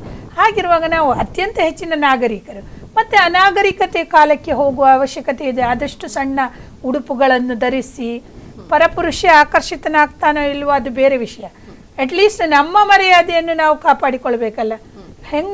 ನಾನಿಲ್ಲಿ ಹೆಂಗಸರು ಅಂತ ಹೇಳ್ತಾ ಇಲ್ಲ, ನೀವು ಕೇವಲ ಹೆಂಗಸರಿಗೆ ಮಾತ್ರ ಮರ್ಯಾದೆ ಅಂತ ತಿಳ್ಕೊಳ್ಬೇಡಿ. ಹೆಣ್ಣಿಗಾಗಲಿ ಗಂಡಿಗಾಗಲಿ ಮರ್ಯಾದೆ ಅನ್ನೋದು ಅತ್ಯಂತ ಅಗತ್ಯ. ಎಲ್ಲಿಯೂ ನಾವು ನಂಗಾಗಿ ಅಥವಾ ಮೈ ಬಿಟ್ಟು ನಗ್ನತೆಯನ್ನು ಪ್ರದರ್ಶಿಸುವುದನ್ನು ನಾಗರಿಕತೆ ಅಂತ ನಾವು ಒಪ್ಲಿಕ್ಕಾಗ. ಈಗ ಯುರೋಪಿಯನ್ ಕಂಟ್ರೀಸಲ್ಲಿ ನೋಡಿ, ಅವರ ನಾಗರಿಕತೆ ತುದಿ ಅಂತ ಹೇಳಿದ್ರೆ ಬಟ್ಟೆಯನ್ನು ಬಿಚ್ಚಿ ನಡೆಯುವುದು. ಯಾವುದೇ ಒಂದು ಪ್ರೊಟೆಸ್ಟ್ ಮಾಡಬೇಕಾದ್ರೆ ಬಟ್ಟೆಯನ್ನು ಬಿಚ್ಚಿದ್ರು, ಪ್ರೊಟೆಸ್ಟ್ ಮಾಡಿದ್ರು. ಇತ್ತೀಚೆಗೆ ನೀವು ತುಂಬ ಕಡೆ ಕೇಳ್ತಾ ಇದ್ದೀವಿ. ಹಾಗಿರುವಾಗ ನಾವು ನಾಗರಿಕತೆಯಿಂದ ಅನಾಗರಿಕತೆಯತ್ತ ಯಾಕೆ ಬರಬೇಕು? ನಮಗೆ ಆದರ್ಶವಾಗಿ ಈಗ ನಮ್ಮ ಹಿಂದಿನ ರಾಷ್ಟ್ರಪತಿ ಇದ್ದು ಪ್ರತಿಭಾ ಪಾಟೀಲ್, ಅವರ ಡ್ರೆಸ್ ಹೇಗಿತ್ತು? ಬುರ್ಕಾಕ್ಕೆ ಯಾವುದು ಕಮ್ಮಿ ಇತ್ತು? ನಮ್ಮ ಕ್ರಿಶ್ಚಿಯನ್ ನನ್ಸ್ ಇದ್ದಾರೆ, ಸಿಸ್ಟರ್ಸ್, ಅವರ ಬಟ್ಟೆ ಹೇಗೆ ಉಂಟು? ಕಂಪ್ಲೀಟ್ ಕವರ್ ಆಗಿದೆ. ಬೇಡ, ನಮ್ಮಲ್ಲಿ ಹಿಂದೂ ಧರ್ಮಕ್ಕೆ ಬನ್ನಿ. ಮುಂಚಿನ ಸ್ತ್ರೀಯರ ಬಟ್ಟೆ 18 ಮೊಳ 16 ಮೊಳದ ಸೀರೆ ಉಟ್ಟುಕೊಂಡು ಕಂಪ್ಲೀಟ್ ಕವರ್, ಅದಷ್ಟನ್ನೇ ಇಸ್ಲಾಂ ಹೇಳ್ತದೆ. ವಸ್ತ್ರ ಸಂಹಿತೆ ಅಂದರೆ ಏನು? ಬುರ್ಕಾ ನಾವು ಹೀಗೆ ಹೊಲಿಸಿ ಹಾಕಿಕೊಳ್ತೇವೆ, ಹಾಕ್ಕೊಳ್ಳಿಕ್ಕೆ ಈಸಿ ಆಗ್ತದೆ. ಸ್ಕರ್ಟ್ ಬ್ಲೌಸಲ್ಲೂ ಬುರ್ಕಾ ಮಾಡಿಕೊಂಡು ಹಾಕ್ಕೊಂಡು ಹೋಗ್ಬೋದು. ಅಲ್ಲಿ ಎಲ್ಲಿಯೂ ಕಟ್ಟುಪಾಡಿಲ್ಲ ನಿಮಗೆ. ಬುರ್ಕಾ ಹಾಕಿ ನೀವು ಹೊರಗೆ ಹೋಗಬೇಡ ಅಂತ ಯಾರು ಹೇಳಿದ್ದಾರೆ? ಎಷ್ಟು ಜನ ಬೇಕು ನಿಮಗೆ? ಯಾರಾದರೂ ಹೇಳಿದರೆ ಬುರ್ಕಾ ಹಾಕಿಕೊಂಡು ನಮ್ಮ ಸ್ವಾತಂತ್ರ್ಯಕ್ಕೆ ಅಡ್ಡಿಯಾಗಿದೆ ಅಂತ ಹೇಳಿದ್ರೆ, ನಾನೇ ಉದಾಹರಣೆ. ನಮ್ಮ ಶಹನಾಜ್ ಮೇಡಮ್ ಇದ್ದಾರೆ, ಅನುಪಮದವರು, ಅಥವಾ ಇನ್ನು ಬೇಕಾದಷ್ಟು ಜನ ಇದ್ದಾರೆ. ಎಲ್ಲಿ ಯಾವುದಕ್ಕೆ ಅಡ್ಡಿ ಆಗ್ತದೆ? ಅದರ ಬದಲಿಗೆ ನಾನು ಪಬ್ಲಿಕ್ ಟ್ರಾನ್ಸ್ಪೋರ್ಟನ್ನು ಯೂಸ್ ಮಾಡುವಾಗ ನನಗೆ ಬಹಳಷ್ಟು ರಕ್ಷಣೆಯ ಭಾವನೆ ಬರ್ತದೆ. ಎಲ್ಲಿಯೋ ಹಸಿದ ತೋಳದ ಕಣ್ಣುಗಳಿಂದ ನನ್ನನ್ನು ರಕ್ಷಿಸ್ತದೆ. ಮತ್ತು ಎಲ್ಲಿಯೋ ನನಗೆ ಮುಜುಗರಾಗ್ತದೆ. ಎಲ್ಲೋ ಬಸ್ಸಲ್ಲೋ ಎಲ್ಲಿಯೋ ಹೋಗುವಾಗ ಸಹಜೀವಿಗಳಿರ್ತಾರೆ, ಒಟ್ಟಿಗೆ ಸಹ ಮಾನವರಿರ್ತಾರೆ, ಎಲ್ಲೋ ಕುಡುಕರು ಇರ್ತಾರೆ. ಅಲ್ಲೇ ಒಂದು ಹೆಣ್ಣು ಅಂತ ಗುರುಗುಟ್ಟಿಕೊಂಡು ನೋಡುವ ಬದಲಿಗೆ ಬೆಟರ್ ನಾನು ಕವರ್ ಆಗಿದ್ದೇನೆ, ಎಲ್ಲಿಯೂ ಪ್ರದರ್ಶನಕ್ಕೆ ಅವಕಾಶ ಇಲ್ಲ ಅಂತ ನನಗನ್ನಿಸ್ತದೆ. ನನಗೆ ಬಹಳ ಸಂತೋಷ ಆಗ್ತದೆ. ಬುರ್ಕಾದಿಂದ ನಿಮ್ಮ ಸ್ವಾತಂತ್ರ್ಯಕ್ಕೆ ಯಾವುದೇ ಅಡ್ಡಿ ಇಲ್ಲ, ಯಾವುದೇ ಅಡ್ಡಿ. ಎಲ್ಲಿಯಾದ್ರೂ ನಾನು ಸಣ್ಣ 3/4 ಸ್ಕರ್ಟ್ ಹಾಕೊಂಡು ನಡೆಯುವುದರಿಂದ ನನ್ನ ಸ್ವಾತಂತ್ರ್ಯಕ್ಕೆ ಖಂಡಿತವಾಗಿಯೂ ಅಡ್ಡಿ ಆಗ್ತಾ ಇತ್ತು. ಯಾಕಂತ ಹೇಳಿದ್ರೆ ಈ ಹಸಿದ ತೋಳಗಳಂಥ ಕಣ್ಣುಗಳು ನನ್ನನ್ನು ಹಿಂಬಾಲಿಸ್ತಾ ಇತ್ತು. ನನ್ನ ಒಳಗೆ ಮುಜುಗರ ಆಗ್ತಾಯಿತ್ತು. ನಾನೊಂದು ಸಣ್ಣ ಟಾಪ್ ಹಾಕಿಕೊಂಡು ನಡೆಯುವುದರಿಂದ, ನಾನೊಂದು ಮಹಿಳೆ ಆಗಲಿ ಪುರುಷನಾಗಲಿ ಎಲ್ಲರಿಗೂ ನಾಚಿಕೆ ಒಂದೇ. ಯಾರಾದರೂ ನಿಮ್ಮ ನಾಭಿಯತ್ತ ದೃಷ್ಟಿ ಹರಿಸಿ ನೋಡುವಾಗ ನಿಮಗೆ ಖಂಡಿತವಾಗಿಯೂ ಮುಜುಗರವಾಗ್ತದೆ. ಅದಕ್ಕೆ ನಾವು ಯಾಕೆ ಅವಕಾಶ ಮಾಡಿಕೊಡ್ಬೇಕು? ಈಗ ನೋಡೋದಾದ್ರೆ ಖಾಲಿ ನನ್ನ ಮುಖ 2 ಮುಂಗೈ ಮಾತ್ರ ಇಸ್ಲಾಮನ್ನು ಅನುಮತಿಸಿದ್ದು ಅಷ್ಟಕ್ಕೆ. ಮಹಿಳೆ ಮತ್ತು ಧರ್ಮ ಕಾರ್ಯಕ್ರಮದಲ್ಲಿ ಪುಟ್ಟ ವಿರಾಮ.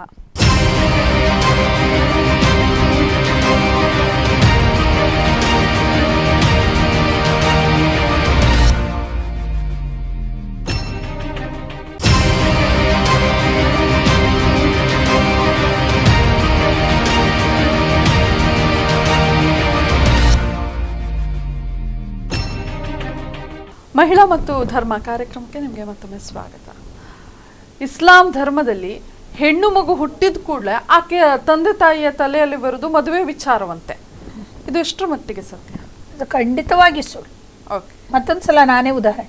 ನನ್ನ ತಂದೆ ತಾಯಿಗೆ ನಾವು 9 ಹೆಣ್ಣು ಮಕ್ಕಳು. ಅದೆಲ್ಲರೂ ಸಮಾಜದ ಬೇರೆ ಬೇರೆ ರಂಗದಲ್ಲಿ ಬಹಳ ಒಂದು ಮಟ್ಟದಲ್ಲಿ ನೆಲೆ ನಿಂತಿದ್ದೇವೆ. ಯಾವತ್ತೂ ನಮ್ಮ ತಂದೆ ತಾಯಿ ನಾವು ಹೆಣ್ಣು ಮಕ್ಕಳಂತ ತಿಳ್ಕೊಳ್ಳೇ ಇಲ್ಲ. ಮತ್ತು ಇಸ್ಲಾಂ ಹೆಣ್ಣಿಗೆ ಅತ್ಯಂತ ಹೆಚ್ಚಿನ ಪ್ರಾಧಾನ್ಯತೆ ಕೊಟ್ಟಂಥ ಒಂದು ಧರ್ಮ. ಯಾಕಂತ ಹೇಳಿದ್ರೆ ಇಸ್ಲಾಂನಲ್ಲಿ ಒಂದು ಹದೀಸ್ ಇದೆ. ಹೆಣ್ಣು ಅಂದರೆ ಏನು ಅಂತ ಪ್ರವಾದಿ ಮುಹಮ್ಮದರು ಬಹಳ ಸುಂದರವಾಗಿ ವರ್ಣಿಸಿದ್ದಾರೆ. ಹೆಣ್ಣಿನ ಕಾಲಡಿಯಲ್ಲಿ, ಆಕೆ ತಾಯಿಯಾದಾಗ, ಆಕೆ ಮಾತೆಯಾದಾಗ ಹೆಣ್ಣಿನ ಕಾಲಡಿಯಲ್ಲಿ ಸ್ವರ್ಗವಿದೆ. ಮಕ್ಕಳಿಗೆ ತಾಯಿಯ ಕಾಲಡಿಯಲ್ಲಿ ಸ್ವರ್ಗವಿದೆ. ಮತ್ತು ಹೆಣ್ಣು ಪತ್ನಿಯಾಗಿ, ಮಹಿಳೆಯಾಗಿ, ಪತ್ನಿಯಾಗಿ ಆಕೆ ಪುರುಷನ ಧರ್ಮದ ಅರ್ಧವನ್ನು ನಿರ್ವಹಿಸ್ತಾಳೆ. ಆತನ ದೀನ್ನ, ಆತನ ಈಮಾನ್ನ ಅರ್ಧವೇ ಮಹಿಳೆ. ಹಾಗೆ ಮಗಳಾಗಿ ತಂದೆ ರಾಜಕುಮಾರಿ, ತಂದೆಯನ್ನು ಸ್ವರ್ಗಕ್ಕೆ ಕಳಿಸುವ ರಹದಾರಿ. ಮತ್ತು ಹದೀಸಲ್ಲಿ, ಮತ್ತೊಂದು ಹದೀಸಲ್ಲಿ ಇಷ್ಟೊಂದು ಕ್ಲಿಯರ್ ಆಗಿ ಕೊಟ್ಟಿದೆ.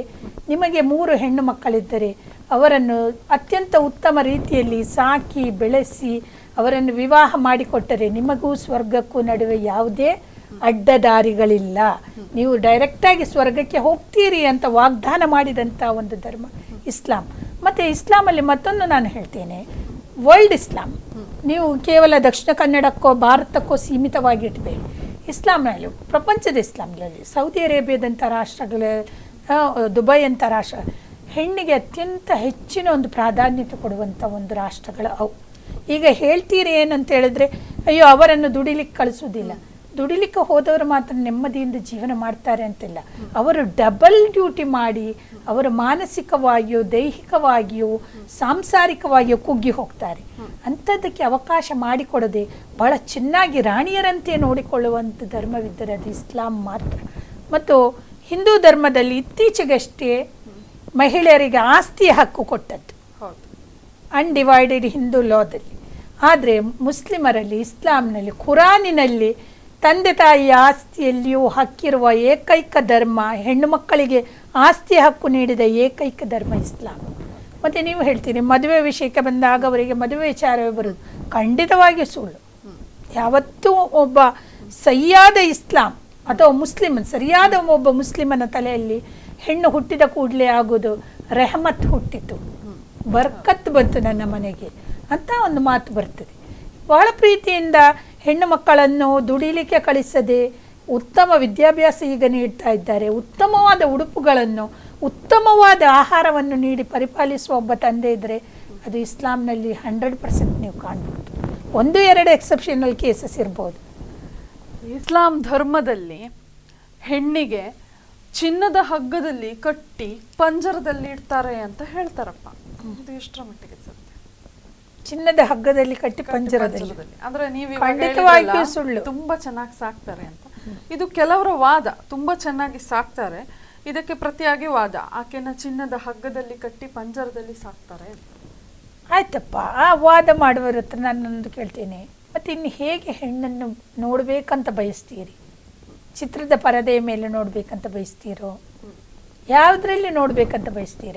ಒಂದು ವೇಳೆ ಹೆಣ್ಣು ಇಷ್ಟಪಟ್ಟರೆ ಅವಳಾಗಿ ಅವಳ ಸೀಮಿತ ಅವಳ ಇಸ್ಲಾಂ ಧರ್ಮದ ಕಟ್ಟುಪಾಡುಗಳಲ್ಲಿ ನಿಂತು ಅವಳು ಎಲ್ಲಿಯೂ ಹೋಗುವುದಾದರೂ ಎಲ್ಲಿ ಯಾರು ಅಡ್ಡಿ ಮಾಡಿದ್ದಾರೆ? ಯಾರು ಅಡ್ಡಿ ಮಾಡಲಿಲ್ಲ. ರಾಜಕೀಯ ರಂಗದಲ್ಲಿ ಮುಸ್ಲಿಮರಿದ್ದಾರೆ, ಮುಸ್ಲಿಂ ಹೆಂಗಸರಿದ್ದಾರೆ. ಜೋರ್ಡನ್ನ ಕ್ವೀನ್ ರಾನ್ಯಾ ಅಬ್ದುಲ್ಲಾ ಹೆಸರು ಕೇಳಿದ್ದೀರಾ? ಒಂದು ಸಾಮಾನ್ಯ ಕುಟುಂಬದಿಂದ ಬಂದವರು ಇವತ್ತು ಜೋರ್ಡನ್ನ ಕ್ವೀನ್ ಆಗಿದ್ದಾರೆ. ಮತ್ತು ನಮ್ಮ ಭಾರತದಲ್ಲಿ, ನಮ್ಮ ಕರ್ನಾಟಕದಲ್ಲಿ ನಫೀಸಾ ಫಜಲ್ ಅಂತ ವೈದ್ಯಕೀಯ ಶಿಕ್ಷಣ ಮಂತ್ರಿ ಇದ್ದದ್ದು ನನಗೆ ನೆನಪಿದೆ.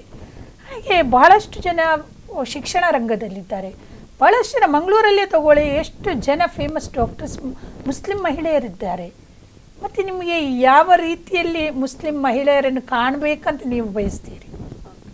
ಎಲ್ಲೂ ಪಂಜರ, ಬಂಧನ. ಬಾಕಿ ಧರ್ಮಗಳಿಗೆ ಹೋಲಿಸಿದರೆ ನಮ್ಮಲ್ಲಿ ಅಂತ ಒಂದು ದೊಡ್ಡ ವ್ಯತ್ಯಾಸವೇನಂತೇಳಿ ಕೇರ್. ನಮ್ಮ ಪುರುಷರು ನಮ್ಮನ್ನು ಬಹಳಷ್ಟು ಕೇರ್ ಮಾಡ್ತಾರೆ, ಭಾಳ ಉತ್ತಮ ರೀತಿಯಲ್ಲಿ ನೋಡ್ಕೊಳ್ತಾರೆ. ನೀವು ನೋಡಿರ್ಬೋದು, ಮುಸ್ಲಿಂ ಮಹಿಳೆಯರು ನಡ್ಕೊಂಡು ಹೋಗೋದು ಭಾಳ ಕಡಿಮೆ. ಎಲ್ಲಿಯಾದ್ರೆ ಹಸ್ಬೆಂಡ್ ಗಲ್ಫಲ್ಲಿ ಇದ್ದರೆ ಮಾತ್ರ. ಇಲ್ಲಂತ ಹೇಳಿದರೆ ಸ್ಕೂಟರಿನಿಂದ ಇಳಿಯುವುದೋ ಕಾರಿನಿಂದ ಇಳಿಯುವುದೇ ಮಾಡೋದೇ ವಿನ ಎಲ್ಲಿಯಾದರೂ ಅಂಥ ಕೆಲವು ಕೇಸುಗಳಿರ್ಬೋದು. ಮಧ್ಯಮ ವರ್ಗದವರು, ಮೇಲ್ಮಧ್ಯಮ ವರ್ಗದವರು ಬಹಳಷ್ಟು ಯಾವುದೇ ಒಂದು ರೀತಿಯಲ್ಲಿ ಅಂಥ ತೊಂದರೆಯನ್ನು ಕೊಡದೇ ನೋಡ್ಕೊಳ್ತಾರೆ. ಯಾಕಂದರೆ ನಮ್ಮಲ್ಲಿ ಮದ್ಯಪಾನ ಕಡಿಮೆ. ಇದ್ದ ಪದ್ಧತಿ ಕೇವಲ ಹೆಣ್ಣು ಮಕ್ಕಳಿಗೆ ಯಾಕೆ, ಗಂಡು ಮಕ್ಕಳಿಗೆ ಯಾಕೆ? ಇದು ನೀವು ಭಾಳ ಉತ್ತಮವಾದೊಂದು ಕ್ವಶನ್ ಕೇಳಿದ್ದೀರಿ. ನನಗೆ ಭಾಳ ಸಂತೋಷ ಆಗ್ತಾ ಇದೆ ಇದಕ್ಕೆ ಆನ್ಸರ್ ಕೊಡಲಿಕ್ಕೆ. ಇದ್ದ ಅನ್ನುವ ಪದ್ಧತಿ ಏನು ಅಂತ ಅರ್ಥ ಮಾಡಿಕೊಂಡ್ರೆ ಇದ್ದ ಕೇವಲ ಹೆಣ್ಣು ಮಕ್ಕಳಿಗೆ ಯಾಕೆ ಅಂತ ನಿಮ್ಗೆ ಅರ್ಥ ಆಗ್ತದೆ. ಇದ್ದ ಅಂತ ಹೇಳೋದು ಗಂಡಸು ಸತ್ತಾಗ ಅಥವಾ ತಲಾಕ್ ಆದಾಗ, ಹೆಣ್ಣು ತಲಾಕ್ ಆದಾಗ ಗಂಡ ಸತ್ತಾಗ 4 ತಿಂಗಳು 10 ದಿವಸ ಪರ್ದಾದಲ್ಲಿ ಕೂತ್ಕೊಳ್ತಾರೆ. ಪರ್ದಾದಲ್ಲಿ ಅಂತ ಹೇಳಿದ್ರೆ ಮನೆಯ ಒಳಗೆ ಇರ್ತಾರೆ, ಹೊರಗೆಲ್ಲೂ ಹೋಗುವುದಿಲ್ಲ. ಶೋಕಾಚರಣೆ ಅವಧಿ ಅಂತ ಹೇಳ್ತಾರೆ. ಅದು ಯಾಕೆ ಅಂತ ಕೇಳಿ, ಗಂಡ ಸತ್ತಾಗ ಗಂಡನೆನ್ನುವ ಜೀವನದ ಅರ್ಧ ಭಾಗ, ಆದಮನ ಅರ್ಧ ಭಾಗ ಅವ್ವಾಳಾಗಿದೆ.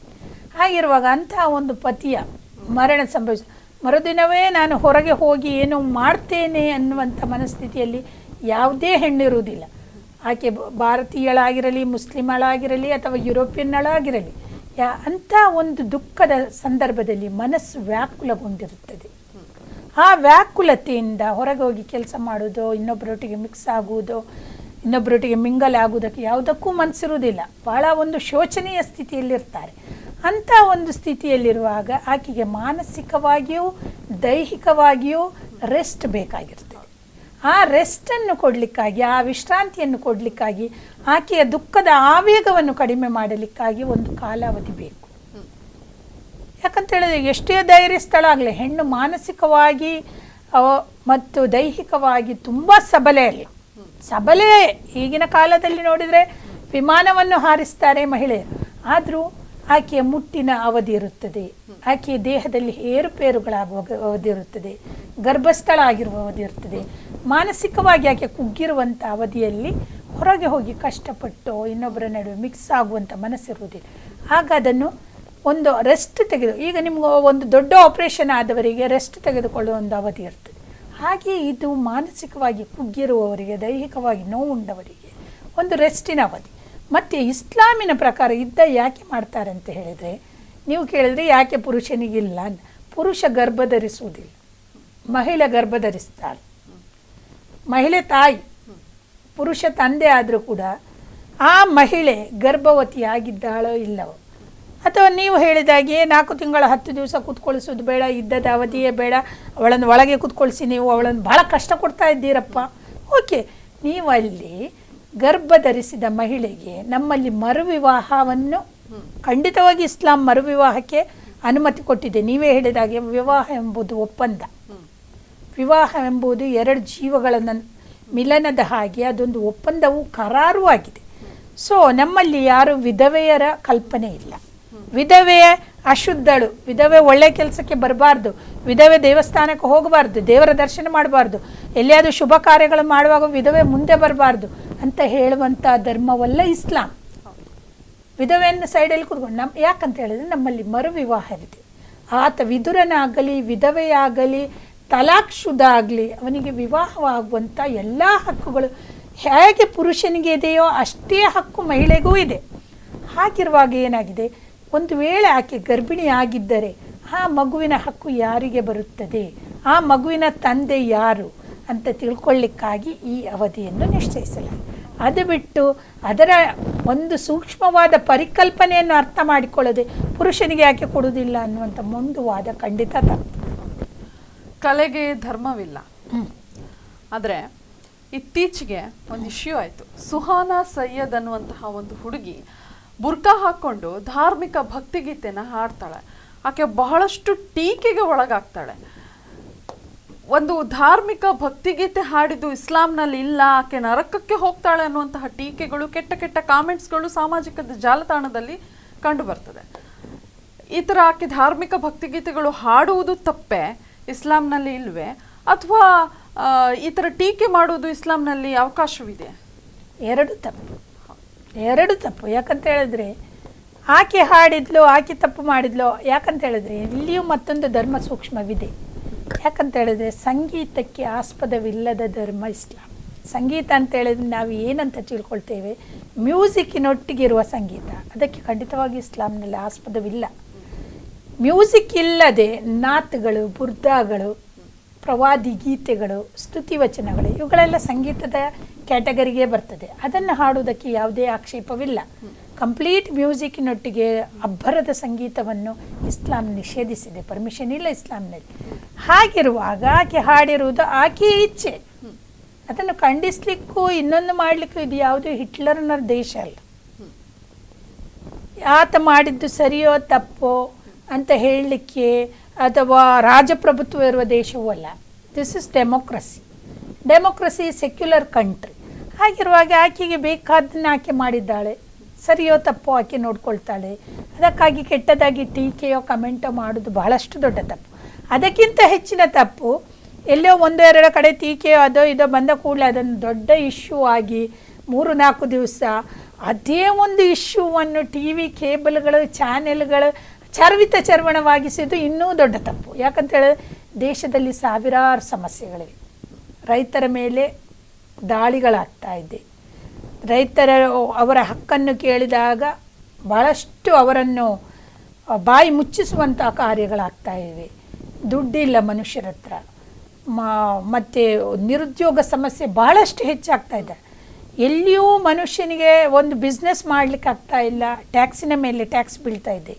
ಎಲ್ಲವನ್ನೂ ನೋಡುವಾಗ ಅಂಥ ಜ್ವಲಂತ ಸಮಸ್ಯೆಗಳನ್ನು ಕೇಂದ್ರೀಕರಿಸುವುದು ಬಿಟ್ಟು, ಯಾಕಂತೇಳಿ ನಾನೊಂದು ನಿಮಗೆ ಹೇಳ್ತೇನೆ, ನಾನು ಕಲಿಯುವಾಗಿತ್ತು ಭಾರತವು ಡೆವಲಪಿಂಗ್ ಕಂಟ್ರಿ, ಅಭಿವೃದ್ಧಿ ಹೊಂದುತ್ತಿರುವ ದೇಶ. ಆಮೇಲೆ ನನ್ನ ತಂದೆಯ ತಾಯಿಯ ಕಲಿಯುವಾಗಲೂ ಇತ್ತು ಭಾರತವು ಅಭಿವೃದ್ಧಿ ಹೊಂದುತ್ತಿರುವ ದೇಶ. ನನ್ನ ಮಕ್ಕಳು ಕಲಿಯುವುದೇ India is a developing country ಮಮ್ಮ ಅಂತ ಹೇಳಿದ್ರೆ ಅಲ್ಲಿ ಅರ್ಥ ಎಂತಾಯಿತು, ಭಾರತ ಅಭಿವೃದ್ಧಿ ಹೊಂದಲಿಕ್ಕೆ ಇನ್ನೂ ಎಷ್ಟು ವರ್ಷಗಳು ಬೇಕು. ಇಂಥ ಅನಗತ್ಯವಾದ ಇಶ್ಯೂಗಳನ್ನು ತೆಗೆದುಕೊಂಡು ಇದನ್ನು ಚರ್ವಣ ಮಾಡಿಕೊಂಡು ಆ ಇಶ್ಯೂವಿನಿಂದಲೇ ದೇಶ ಮುಂದುವರಿಯುವ ಹಾಗೆಯೋ ದೇಶದ ಜ್ವಲಂತ ಸಮಸ್ಯೆ ಅದುವೋ ಅಂತ ಹೇಳೋದು ಒಂದು ಮಾಧ್ಯಮಗಳು ಅಂತ ಹೇಳಿದರೆ ಭಾಳ ಒಂದು ಶಕ್ತಿಶಾಲಿಯಾದ ಒಂದು ಸಮಾಜಕ್ಕೆ ಮುಟ್ಟುವಂಥ ಒಂದು ವಿಚಾರ ಲಹರಿಗಳು. ಅದನ್ನು ಬಿಟ್ಟು ಅವಳು ಹಾಡ್ತಾಳೋ ಬಿಡ್ತಾಳೋ ಅವಳ ಸ್ವಂತ ವಿಷಯ. ನಾಳೆ ನಾನು ನಿಮ್ಮ ಸ್ಟುಡಿಯೋದಲ್ಲಿ ಬಂದು ಮಾತಾಡ್ತಾ ಇದ್ದೆ, ಕೆಲವರಿಗೆ ಯಾರಿಗೂ ಇಷ್ಟ ಆಗಲಿಲ್ಲ, ಅದಕ್ಕೆ ಕಮೆಂಟ್ ಮಾಡ್ತಾರೆ.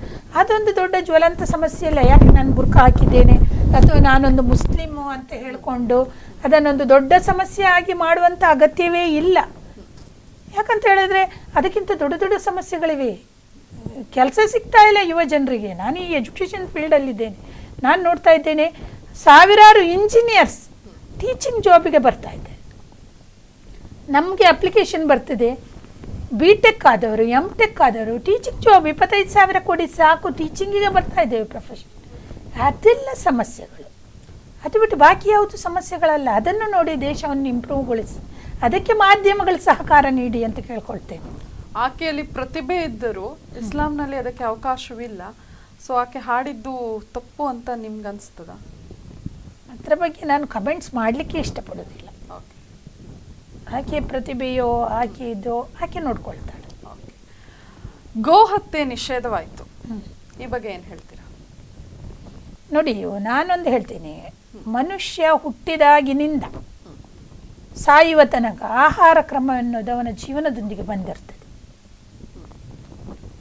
ಕೇವಲ ಭಾರತದಲ್ಲಿ ಗೋಹತ್ಯೆಯನ್ನು ನೀವು ನಿಷೇಧ ಮಾಡಿದ ಕೂಡಲೇ ಬಾಕಿ ಉಳಿದವರೆಲ್ಲ ತಿನ್ನುವುದನ್ನು ಬಿಟ್ಟು ಬಿಡ್ತಾರ? ಫಾರಿನಲ್ಲಿದ್ದಾರೆ, ಅಮೆರಿಕಕ್ಕೆ ಹೋದವರಿದ್ದಾರೆ, ಯಾವುದ್ಯಾವುದೋ ಕಂಟ್ರಿಗಳಲ್ಲಿದ್ದಾರೆ. ನೀವು ಗೋಹತ್ಯೆಯನ್ನು ನಿಷೇಧ ಮಾಡುವ ಒಂದು ಮೇನ್ ರೀಸನ್ನೇ ಗೋವನ್ನು ಮಾತೆ ಅಂತ ಪೂಜಿಸ್ತೀರಿ. ಹಾಗಾದರೆ ಪ್ರಪಂಚದ ಲಿಸ್ಟ್ ತೆಗೆದು ನೋಡುವಾಗ ಅತ್ಯಂತ ಹೆಚ್ಚು ಗೋಮಾಂಸ ರಫ್ತು ಮಾಡುವ ಪ್ರಥಮ ದೇಶ ಭಾರತ. ಭಾರತಕ್ಕೆ ಫಾರಿನಲ್ಲಿ ಏನು ಕರೀತಾರೆ ಅಂತ ಗೊತ್ತುಂಟ? Pink country. ಪಿಂಕ್ ಕಂಟ್ರಿ ಅಂತ ಹೇಳಿದರೆ ಬಫೆಲ್ಲೋ, ಕಾವು ಮತ್ತು ಅದರ ಎಲ್ಲ ಕ್ಯಾಟಲ್ ಜಾತಿಗಳ ಮಾಂಸವನ್ನು ಅತ್ಯಂತ ಹೆಚ್ಚಾಗಿ ರಫ್ತು ಮಾಡುವಂಥ ಒಂದು ದೇಶ ಭಾರತ. ಭಾರತ ವಿಪರ್ಯಾಸಗಳ ದೇಶ ಅಂತ ನಾನು ಹೇಳ್ತೇನೆ. ಯಾಕಂದರೆ ಗುಜರಾತಿನಿಂದ ಹಾರೋ ಏರ್ ಇಂಡಿಯಾ ವಿಮಾನದಲ್ಲಿ ನಾನ್ ವೆಜ್ ಸಿಕ್ಕುವುದಿಲ್ಲ. ಗುಜರಾತ್ ಹೈಯೆಸ್ಟ್ ಬೀಫನ್ನು ಫಾರಿನ್ ಕಂಟ್ರೀಸಿಗೆ, ಸೌದಿ ಅರೇಬಿಯಾ, GCC ಕಂಟ್ರೀಸಿಗೆ ಕಳಿಸುವಂಥ ಏಕೈಕ ರಾಜ್ಯ ಭಾರತದಿಂದ ಅಂದರೆ ಅದು ಗುಜರಾತ್. ನೀವೇನು ಹೇಳ್ತೀರಾ? ಈಗ ನೀವು ಗೋ ಹತ್ಯೆ ದೇಶದಲ್ಲಿ ಮಾಡ್ತಾ ಇರೋದು ಮನುಷ್ಯರ ಮಾನಸಿಕ ಒಂದು ಭಾವಾವೇಶಕ್ಕೆ ಒಳಗೊಳಿಸಿ ವೋಟ್ ಬ್ಯಾಂಕಿಗಾಗಿ ಅಂತ ನನಗೆ ಕಾಣ್ತಾ ಉಂಟು. ಓಕೆ, ಗೋಹತ್ಯೆ ನಿಷೇಧ ಮಾಡಿಯಪ್ಪ, ಅದರಿಂದ ಯಾರಿಗೂ ಲಾಸ್ ಆಗೋದಿಲ್ಲ. ಮುಸ್ಲಿಂ ಕಮ್ಯುನಿಟಿಗಂತೂ ಲೀಸ್ಟ್ ಬೋದರ್ಡ್ ಅಂತ ನಾನು ಹೇಳ್ತೇನೆ. ಯಾಕಂತ ಹೇಳಿದ್ರೆ ಆ ದಿವಸವೂ ಹಾಗೆ ಯೂನಿಫಾರ್ಮ್ ಸಿವಿಲ್ ಕೋಡ್ ಬಂತು. ಯೂನಿಫಾರ್ಮ್ ಸಿವಿಲ್ ಕೋಡ್ ಬಂದ ಕೂಡಲೇ ಮುಸ್ಲಿಮರೆಲ್ಲರೂ ಎದ್ರು. ನಾನು ಒಂದೇ ಮಾತು ಹೇಳಿದೆ, ತಲೆ ಬಿಸಿ ಮಾಡುವ ಅಗತ್ಯ ಇಲ್ಲ. ಯಾಕಂದರೆ ಯೂನಿಫಾರ್ಮ್ ಸಿವಿಲ್ ಕೋಡ್ ನಮಗೆ ಬಂದರೆ ನಮಗೆ ತುಂಬ ಈಸಿ, ನಾವು ಫಾಲೋ ಮಾಡೋದು ಒಂದೇ ಕೂಡ. ಆದರೆ ಅದು ಬೃಹತ್ತಾದ ಭಾರತದಲ್ಲಿ ಹಿಂದೂಗಳ ವಿವಿಧ ವಿವಿಧ ವಿವಿಧ ನಮೂನೆಯ ಆಚರಣೆಗಳಲ್ಲಿ ಶೆಟ್ಟಿಗಳಿಗೆ ಒಂದು ಆಚರಣೆ ಇದೆ, ಕ್ಷತ್ರಿಯರಿಗೆ ಒಂದು ಆಚರಣೆ, ನಾಯರ್ಗಳಿಗೆ ಒಂದು ಆಚರಣೆ ಇದೆ, ತೀಯರಿಗೊಂದು ಆಚರಣೆ ಇದೆ, ಜೈನರಿಗೆ ಮತ್ತೊಂದು ಆಚರಣೆ ಇದೆ, ಮಾರ್ವಾಡಿಗಳಿಗೆ ಮತ್ತೊಂದು ಆಚರಣೆ, ಸಿದ್ಧಿಗಳಿಗೆ ಇನ್ನೊಂದು. ಅಲ್ಲಿ ಯೂನಿಫಾರ್ಮ್ ಸಿವಿಲ್ ಕೋಡ್ ಖಂಡಿತವಾಗಿಯೂ ಸಾಧ್ಯವಿಲ್ಲ. ಹಾಗಿರುವಾಗ ಯಾವುದೋ ಸಮಸ್ಯೆ ನಮ್ಮ ತಲೆ ಮೇಲೆ ಬಿತ್ತು ಅಂತ ರಾಜಕಾರಣಿಗಳು ತೋರಿಸುವುದು, ನಾವು ಅದಕ್ಕಾಗಿ ರಿಯಾಕ್ಟ್ ಮಾಡೋದು ಅಗತ್ಯವೇ ಇಲ್ಲ. ಈ ಗೋಹತ್ಯೆಯನ್ನು ಮಾಡಿದ್ರಿಂದ ಭಾಳ ಒಳ್ಳೆಯದೇ ಆಯಿತು. ಏನಾಗಬೇಕಾಗಿದೆ? ಗೋಮಾಂಸ ತಿನ್ನಬೇಡಿ, ತಿನ್ನುವರ ಮತ್ತು ಆಹಾರ ಕ್ರಮವನ್ನು ಮತ್ತೊಂದು ಹೇಳ್ತೇನೆ. ಹಾಗಂತೇಳಿ ನಾನು ಗೋಹತ್ಯೆಯನ್ನು ಸಮರ್ಥಿಸ್ತೇನೆ ಅಂತಲ್ಲ. ಆಹಾರ ಕ್ರಮ ಎಂಬುದು ಮನುಷ್ಯರಿಗೆ ಅವರ ಹುಟ್ಟಿನಿಂದ ಬಂದಿದೆ. ನೀವು ಅವರ ಮೆನು ಪ್ಲೇಟನ್ನು, ಮೆನು ಕಾರ್ಡನ್ನು ಚೇಂಜ್ ಮಾಡಲಿಕ್ಕೋ ಚೆಕ್ ಮಾಡಲಿಕ್ಕೋ ನಿಮಗೆ ಯಾವುದೇ ಹಕ್ಕಿಲ್ಲ. ಕೆಲವರು ಮೊಲ ತಿಂತಾರೆ, ಕೇರಳ ಫುಲ್ ಕಪ್ಪೆಗಳನ್ನು ತಿಂತಾರೆ, ಫಿಲಿಪೈನ್ಸಲ್ಲಿ ನಾಯಿ ಮಾಂಸ ತಿಂತಾರೆ, ನಾಗಾಲ್ಯಾಂಡ್ ಫುಲ್ ನಾಯಿ ಮಾಂಸ. 7 ಸಿಸ್ಟರ್ಸ್ ನಮ್ಮದು ಏನಿದೆ ಉತ್ತರ ಭಾರತ, ಈಶಾನ್ಯ ಭಾರತದ ದೇಶಗಳು ಕಂಪ್ಲೀಟ್ ನಾಯಿ ಮಾಂಸವನ್ನು ತಿಂತೀರಿ.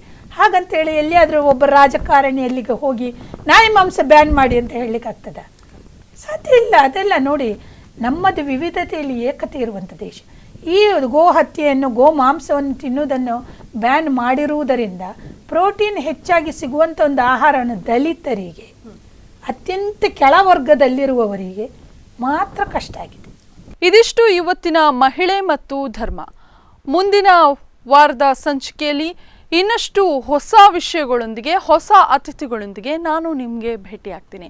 ಅಂಟಿಲ್ ದೆನ್ ಕೀಪ್ ವಾಚಿಂಗ್ ಸ್ಪಂದನ ಟಿವಿ.